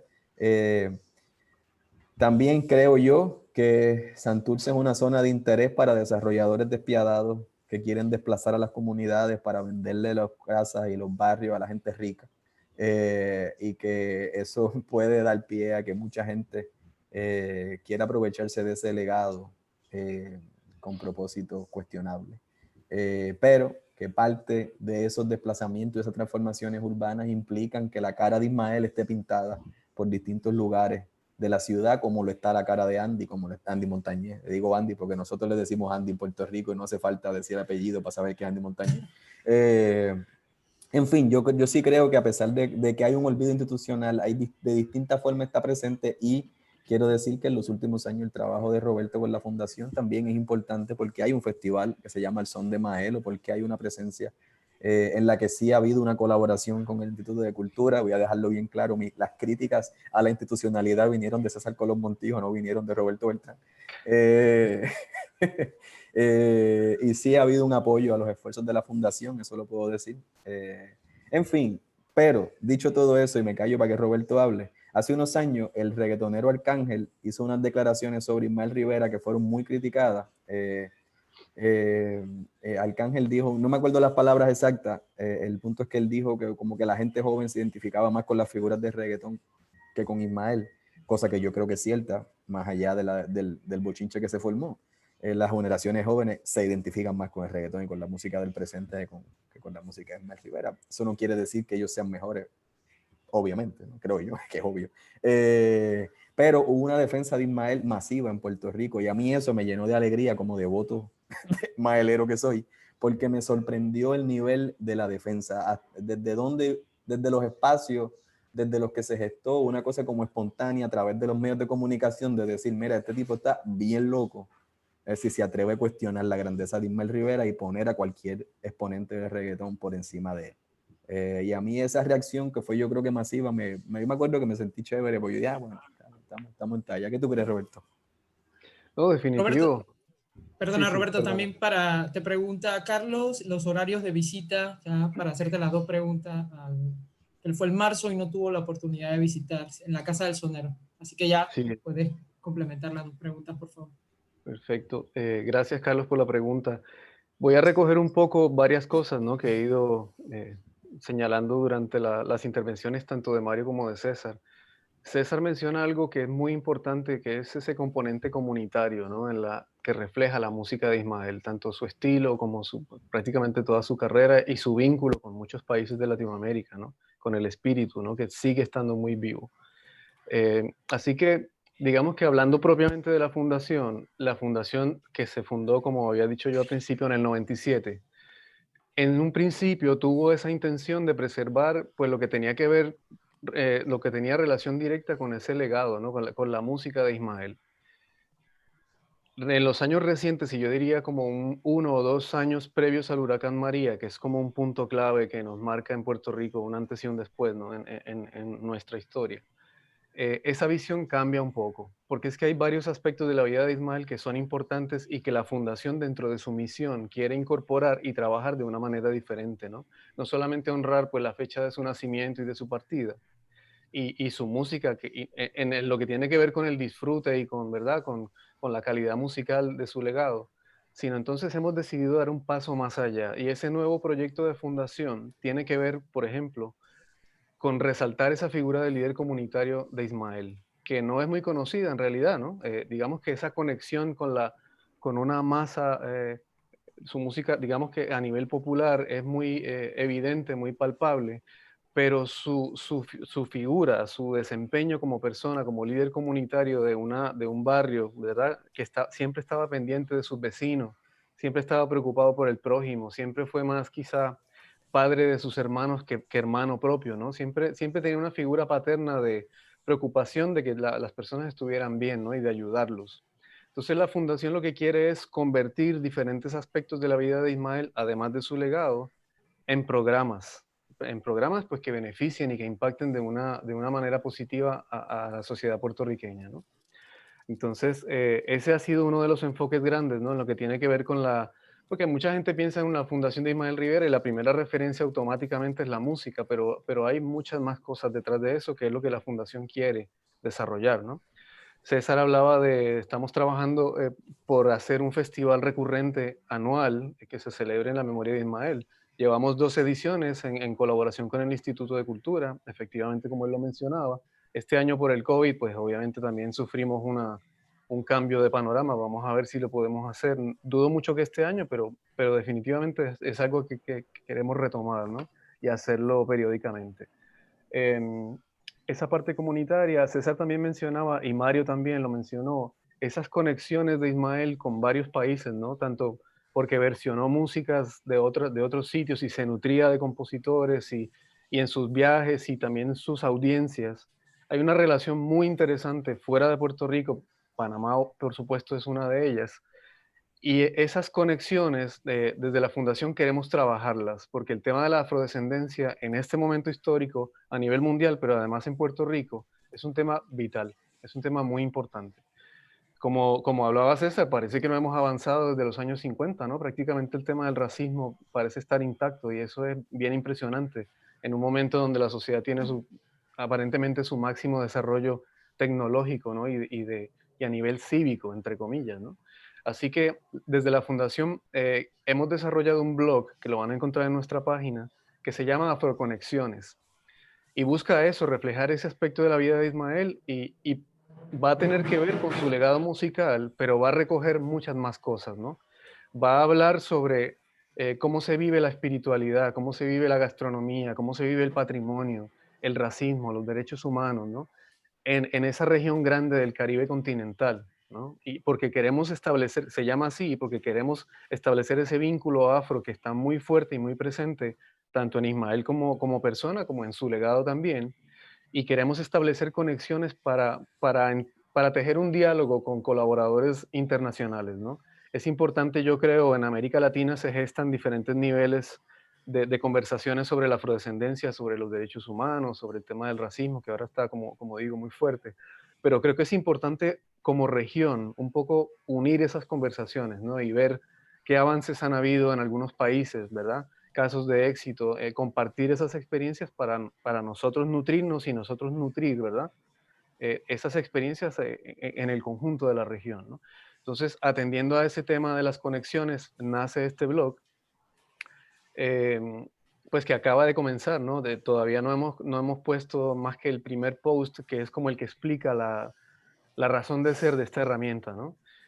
Por otra parte, señalando lo que decía Mario sobre las grabaciones, ¿no? Hay muy poco material, especialmente en video, que está publicado ya. Hay muy pocas fotografías, entonces la fundación sí se ha planteado a nivel patrimonial y de documentación unas tareas próximas a desarrollar, ¿no? Dentro de, un poco como parte de esto, lanzamos nuestra página web, la página que, como dije al principio, la pueden encontrar en fundacionismaelrivera.org. Y casualmente, Mario, allí tenemos una sección de una biografía de Ismael. En esa biografía aparece un audio de Cha Cha in Blues. Esto simplemente por ponerte un ejemplo puntual, ¿no? Pero nos hemos dado la tarea de colectar, por ejemplo, todas las grabaciones en long play, todas las carátulas, las originales y las compilaciones, y las estamos poniendo allí a disposición del público para ir construyendo esa otra parte del legado, ¿no? Para tener un punto de documentación más centralizada, ¿no? Hay muchísima gente, músicos, antropólogos, etnomusicólogos, historiadores, mucha gente interesada en material, y la verdad es que hay muy poco y está un poco disperso, ¿no? Entonces, también queremos atender ese problema de la documentación, y tenemos en la mira desarrollar un archivo histórico como tal, que no, de momento no lo hemos hecho. Digamos que la página web es un primer paso en ese sentido, pero queremos construir un sitio físico para tener publicaciones físicas y también un componente digital, ¿no? Que haya un acceso parcial que esté más abierto a personas pues, que no necesariamente pueden venir a Puerto Rico, ¿no? Así que quería un poco recoger eso, porque sí que la proyección de la fundación ha cambiado, digamos que radicalmente en ese sentido. Como ustedes ven, sí está chévere o sea, la parte de la música, del legado, como yo lo asocio y ¿verdad? Lo relaciono es al disfrute, ¿no? Eso es lo que no cambia. La música de Ismael está muy viva en Puerto Rico, en Santurce, la gente la sigue viviendo y la sigue disfrutando. Pero ¿qué hay detrás de eso? ¿Cómo se construyó? ¿Qué diálogos teje con otros géneros musicales, con otra región, con otros países, ¿verdad? Con otros compositores? ¿Cómo se nutre y cómo se construye a lo largo de la historia? No hay mucha información, digamos, que esté más o menos disponible, ¿no? Entonces queremos atender esa parte. Queremos también, y atendiendo la pregunta de Carlos, incorporar el componente digital. La tecnología hoy en día pues, es fundamental, y eso Guillermina pues, lo sabe porque ella es especialista en patrimonio. Uno de los proyectos, yo diría que el proyecto principal de la fundación desde que se inició, es la Casa Museo Ismael Rivera, que es la segunda casa donde él vivió, y de hecho la casa donde él fallece, donde murió allí en esa casa. Y la fundación, el proyecto principal durante muchos años es convertir este espacio en un museo, ¿no? Para el disfrute pues, de público local e internacional. Y cuenta con una colección de varias piezas de memorabilia. Allí hay piezas originales de Doña Margot, de Ismael, hay premios, hay reconocimientos, hay fotografías. Y entonces este proyecto lo ha llevado doña Ibelis Rivera, que es la fundadora de la fundación, durante varios años. Pero ahora queremos darle digamos que un mejoramiento a nivel curatorial, a nivel de contenidos. Desarrollamos una audioguía, que César participó en ese proyecto, generando un contenido diferente, ¿no? Para que la gente tuviera acceso a atender nuevamente este tema de la información, ¿no? Entonces, además de la experiencia de visitar el lugar donde vivió Ismael con su madre, pues queremos que la gente tenga una información diferente desde otro punto de vista, ¿no? Y usando su propio dispositivo celular, así que estamos incorporando cositas de tecnología, porque también otro interés de la fundación es apelar directamente a las generaciones jóvenes, ¿no? Que son quienes, digamos que el riesgo de que el legado de Ismael dentro de unos años, que yo creo que van a ser muchos, pero el riesgo está que ese legado no se transmita, ¿no? Y no permanezca en el tiempo. Así que ese proyecto de la Casa Museo, con la nueva colección o digamos que ese nuevo contenido curatorial o pensado de una manera diferente, va a estar disponible, esperamos que a partir del próximo año. Va a estar disponible a partir del próximo año, porque recibimos el embate de los huracanes Irma y María en 2017, y fue un golpe bastante duro. Un golpe que el COVID pues definitivamente remató, ¿no? Así que la fundación de momento no cuenta con es decir, la fundación es una entidad privada, ¿no? No depende del gobierno, no depende así que no cuenta con fondos propios. Esa es una parte de reingeniería que estamos, ¿verdad?, replanteando, así que eso ha tenido que ver un poco con que no hayamos podido recuperar la casa del embate de los huracanes a día de hoy en su 100%, ¿no? Ha sido un trabajo muy largo, un poco cuesta arriba, por lo que también señalaba César, ¿no? Porque la institucionalidad pues no necesariamente ha reconocido no solamente a la fundación, sino a otras organizaciones del sector de la cultura, ¿no? Cuando se piensa en necesidades básicas, pues se piensa en todo menos en arte y cultura. Eso es lo que está en lo último de la lista. Patrimonio, cultura, arte, eso es lo último después de educación, salud y un largo etcétera. Así que es una de las peleas que estamos dando porque es un poco inconcebible que, digamos que el principal producto de exportación de Puerto Rico, que es, yo creo, su talento musical, ¿no? No está en la mesa cuando se habla de reactivación económica, cuando se habla necesariamente de turismo, ¿verdad? Y sí que hace parte de un renglón importante que tiene que ver con estas dos cosas, ¿no? Así que esa es otra de las aristas que estamos tratando de atender y posicionar desde la fundación, ¿no? Así que recapitulando un poco, estamos atendiendo el tema de la documentación para hacerlo de una manera, digamos, un poco actual. Estamos atendiendo el tema de patrimonio tangible, ¿no? Con la Casa Museo, y queremos que pues, las personas puedan disfrutar de una experiencia actual y tecnológica. Estamos generando una línea de proyectos diferentes más inspirados en aspectos de la vida de Ismael, ¿no? No solamente en su trayectoria profesional, sino, por ejemplo, estamos desarrollando proyectos de impacto comunitario, programas de bienestar biopsicosocial, inspirados en esa parte, esa preocupación de Ismael de que las personas estén bien, ¿no? Y estar bien significa, pues eso, que una comunidad pueda estar preparada ante posibles emergencias climáticas, como ya nos pasó con huracanes Irma y María. Estar bien significa tener un bienestar en la salud psicológica y emocional, ¿no? Eso también. Entonces, el trabajo que estamos haciendo es traducir todo eso a programas directamente de impacto, que tengan un mecanismo concreto para aplicarse y para beneficiar a sectores de la sociedad puertorriqueña. No solamente en la música y en las artes, sino en otros aspectos también. No sé si recogí todo, pero... y bueno, solo me resta decir que este esfuerzo es, aunque llevamos mucho tiempo trabajando, digamos que el primer resultado visible es nuestra página web, ¿no? Por eso les reitero que la visiten, porque allí es como un poco se recoge el resultado visible hasta ahora que hemos podido desarrollar, ¿no? Y a partir de allí las personas que quieran apoyarnos económicamente, hay una sección de tienda porque estamos desarrollando productos también para que ese legado también sea más digerible, ¿no? Más accesible a los jóvenes, más atractivo.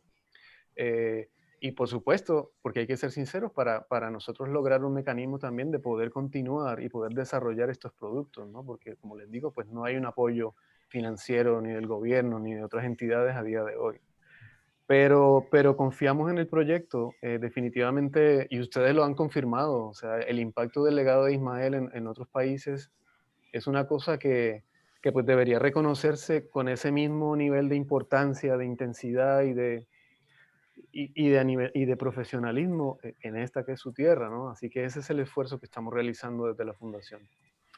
Yo César, ¿querías apuntar? Sí, una cosa que se me olvidó antes, que yo siempre, una cosa que yo como investigador siempre pienso, ¿no? Es lo siguiente: uno habla de Maelo y de su música y de su vida y de su mito como patrimonio, ¿no? Pero siempre está la familia, ¿no? Eso yo creo que es una cosa, una parte de la ecuación que uno nunca debe olvidar como persona en mi caso, que en mis investigaciones, yo trato siempre de balancear qué cosas digo, cómo las digo, qué se dice, qué es publicable, qué no es publicable, cómo la familia lo recuerda. La familia que está vinculada a la fundación, la familia que no está vinculada a la fundación. Yo decía antes que hay muchos Maelos, ¿no? Está el Maelo de las hermanas, está el Maelo de las nietas, está el Maelo de distintos amigos cercanos, ¿no? Entonces yo siempre, esa cosa, a veces creo que es bien importante uno dar un paso para atrás y decir, sí, yo estoy hablando, yo digo que hay una devoción maelera, que esto es un individuo que se le asemeja al Nazareno, que la gente lo pone en un altar político o espiritista o de distintas formas, pero sigue siendo el abuelo, sigue siendo el papá, sigue siendo el tío. Y a mí siempre me gusta traer eso a colación, por lo menos con relación a mi trabajo. No porque uno censure asuntos que son importantes, sino porque yo creo que yo busco las formas de decir esos asuntos de una manera que guarde el respeto hacia esas personas. Porque si antes yo había dicho que en Panamá mis investigaciones tienen todo que ver con Luis Gooding y con Sorolo, también es cierto. Yo mencioné al principio en mi presentación que Lejani Salamán, la nieta de Ismael, está conectada, o estaba al principio, no sé ahora. Para mí es bien importante también reconocer el acceso que algunas personas en la familia me han dado a mí, para conversar, para compartir historias, para compartir imágenes. Entonces eso es una cosa de que es una línea difícil de navegar y que es delicada, y que cuando escuché la palabra patrimonio siempre pienso en eso, ¿no? El legado de Ismael en la familia es otro asunto y yo creo que eso es importante también siempre mantenerlo ahí. Roberto Fajardo nos permite, la verdad que podríamos hablar por horas del tema, y la nueva modalidad y la nueva virtualidad nos permite también estar en diferentes lugares. Roberto Fajardo nos hace un cierre que me gustaría, Mario, que nos ayudes, porque va dirigida también para ti la pregunta. Por la importancia de estos polos, ¿qué elementos es posible destacar que permiten esa generación de creatividad musical excepcional en Cuba y en Puerto Rico? Y esos insignes músicos como Maelo, considerando la geografía y los estilos musicales vigentes, los contextos. Mario, si nos colaboras. No te pregunta, Guillermina. Ok. Roberto nos pregunta la importancia de los polos.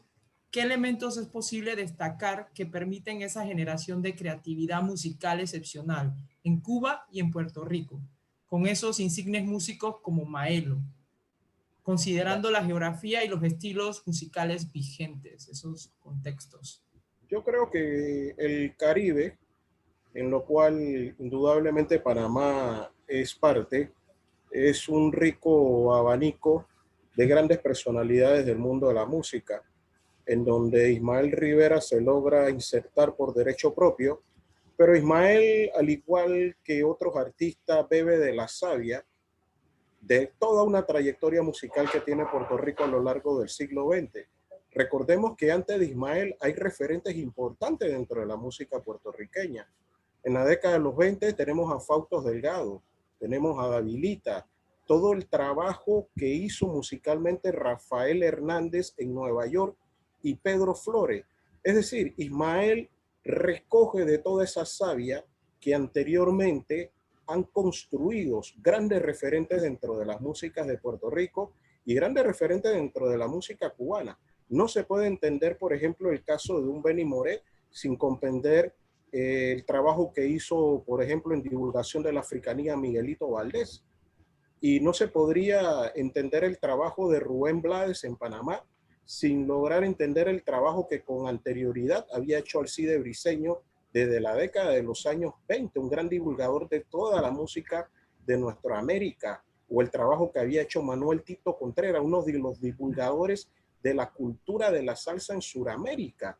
Es decir, cada país del Caribe tiene sus referentes y tiene expresiones que en un momento dado enaltecen esa cultura popular que es a través de la música. Puerto Rico tiene sus referentes, Cuba los tiene, al igual Panamá. Y siempre ha habido un nexo comunicante en esa cadena del Caribe que incluye a Puerto Rico, que incluye a Cuba, República Dominicana, el área de Veracruz en México, toda la zona donde hay presencia de negritud, y ese cordón umbilical siempre ha sido un cordón de intercambio, donde cada país ha dado su parte a ese engrandecimiento que es el término de la música popular. Así que esto es importante destacarlo. Cada país tiene su personalidad indispensable y tiene sus referentes, tiene sus momentos de decadencia, tiene sus momentos de lucidez, pero siempre se ha apostado dentro de nuestros países a la representación de la música. Quizás un problema dentro de Panamá sea la documentación que puede existir en torno a esta música de estos grandes referentes, pero nosotros también tenemos nuestros grandes hitos. De hecho, hace menos de un año, probablemente un año, J.A. Fernández, un mexicano de padre panameño, rindió un tributo a Camilo Azuquita. Y uno de los sitios donde mejor ponderado fue la presencia de Camilo Azuquita fue en Puerto Rico. Bueno, yo la verdad que podíamos quedarnos hablando. Cada vez que ustedes mencionan temas, se abren muchos temas más, los imaginarios colectivos, la vieja normalidad y no inversión en la cultura. La nueva tampoco creo que va a tener muchos cambios, Roberto, pero creo que estas estrategias que estamos adoptando ahora nos pueden ir ayudando. Yo, la verdad, quisiera agradecerle a los tres por haber confiado en Antropólogos Asociados, pero sobre todo también quiero agradecer a los participantes que se han quedado con nosotros durante estas 2 horas conversando sobre el tema. Tenemos gente de Costa Rica, gente de México, gente de Chile, gente de Colombia, obviamente de Puerto Rico, que nos han acompañado. La interacción que hemos tenido en las redes ha sido verdaderamente buenísima. Gracias por acompañarnos, gracias por estar aquí. Nos vemos en otra próxima ocasión y gracias de verdad. Sigan en nuestras redes. También dejamos la página de la fundación para los que quieran contactarnos. Y bueno, algunas palabras de cierre, chicos, bastante corta. Comenzamos por Mario. Cortas, Mario, tenemos 2 minutos para ti. Yo creo que allá había una pregunta que estaba haciendo el profesor Francisco Herrera sobre una cronología de la música popular en nuestros países. Creo que él arrancó, no recuerdo toda la pregunta, pero lo que sí puedo señalarle así de manera muy rápida al profesor Francisco, que si bien hay países donde cada elemento musical corresponde a un sello muy propio de sus identidades, en ese viajar continuo que hay, la música trasciende fronteras. Porque la bomba y la plena no son referentes dentro de la música panameña, pero gusta. Y el tamborito tampoco es un referente dentro de la música puertorriqueña o la tamborera, pero son géneros que gustan. ¿Por qué? Porque tenemos un vínculo en común y es ese sentido de gozar la música y de bailarla y conectarnos a través de la letra de las canciones. Yo creo que Ismael Rivera, pues, al igual que otros sucesores que ha habido en términos de la música, pues ha dejado un enorme legado que ha permitido, pues, engrandecer la música de Puerto Rico más allá de la frontera, y eso es importante.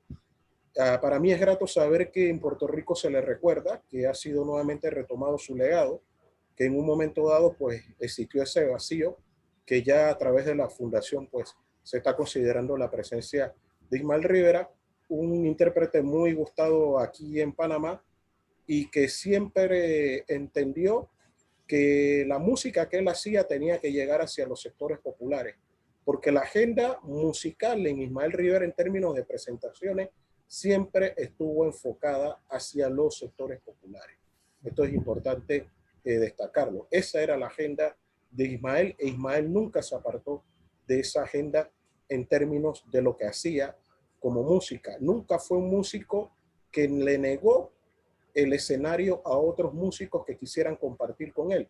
Eso también hay que destacarlo. Una enorme capacidad para improvisar, pero también un sentimiento, un feeling de cómo llevar la canción romántica. Esa parte tan poco conocida dentro de la trayectoria de Ismael Rivera. Cuando uno comienza a analizar el catálogo discográfico de Ismael, se encuentra con las más variedades de géneros musicales que se pueden registrar entre los años 40 a los años 70 de la música popular del Caribe y de otras latitudes. Así que a los amigos de Puerto Rico, a Roberto y César, gracias por ese legado permanente de la presencia de un intérprete y de un hermano como lo es Ismael Rivera, para nosotros los panameños. César, tus reflexiones finales.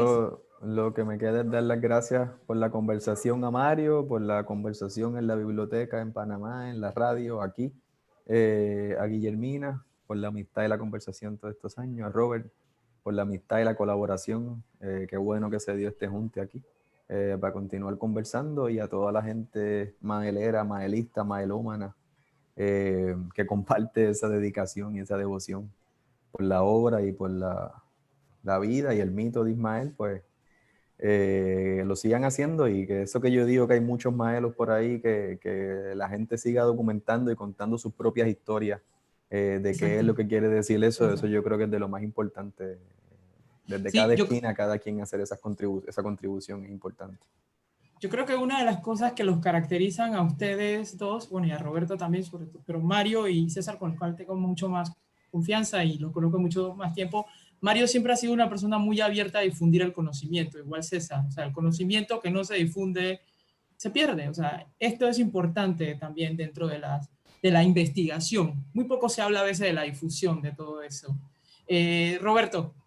¿nos dices las palabras de cierre? Sí, antes que se me había pasado en mi intervención anterior mencionar a Leani, enviarle un saludo a Leani, porque efectivamente, como dice César, parte de lo que hacemos y lo que va a poder apreciar la gente cuando vaya a visitar la casa es esa dimensión también familiar de Ismael, ¿no? Y por supuesto, las primeras fuentes de información sobre el trabajo patrimonial que estamos haciendo son la propia familia, ¿no? Así que es un componente súper importante. Gracias, César, por rescatarlo y perdón que se me olvidó enviarle un saludo a Leani que lo habías mencionado. Lo segundo, y ya que quiero dejar el tema sobre la mesa para posibles investigaciones futuras, ¿no? Creo que hace falta también investigar un poco sobre los públicos, porque si bien se habla sobre los artistas, hay audiencias que han sido fundamentales para posicionar ciertas músicas de otros países, ¿no? No necesariamente hay países que se caracterizan por su producción artística, pero sí el consumo de ese arte, ¿no? Y esas fanaticadas, pues son dignas de explorar un poco a fondo, ¿no? Creo que es un tema aún por explorar muy interesante, ¿no? Y por último, que muy contento, de verdad, agradecido con los tres. César es un colaborador fundamental de la Fundación y un gran amigo. Con Mario ha sido un gustazo conocerlo, de verdad que de las cosas buenas que nos trae el COVID, ¿no? Difícilmente quizás Sí. esta actividad se hubiese podido dar, ¿no? Si no hubiesen estas Sí, sí, circunstancias sí. difíciles. Así que nada, siempre tendiendo puentes, muy agradecido a todas las personas que se conectaron. Me encanta que haya habido representación de tantos países, ¿no? Y nada, muy agradecido por todos y a las Yo, órdenes aquí desde Puerto Rico con la Fundación. Yo quiero decir dos cosas para cerrar. Siempre es bueno agradecer. Yo quiero agradecerle a mi socio, Jean Sebastián Porceló, que ha estado en los controles, como diríamos aquí, y a Ricardo López, que es nuestro diseñador gráfico, que ha hecho las presentaciones que hemos visto. Y quiero cerrar con lo que dice CAFDA. La Fundación Ismael Rivera debe contar con una sede en Panamá. Sueño con eso. Buena suerte y apoyémonos. Yo lo dejo aquí, así que gracias, Carla. Yo ya tiré, como dice César, yo ya tiré la pelota. Así que nada, muchísimas gracias, que tengan todos muy buenas tardes y nos vemos en el próximo diálogo de antropólogos asociados. Gracias a todos y a todas.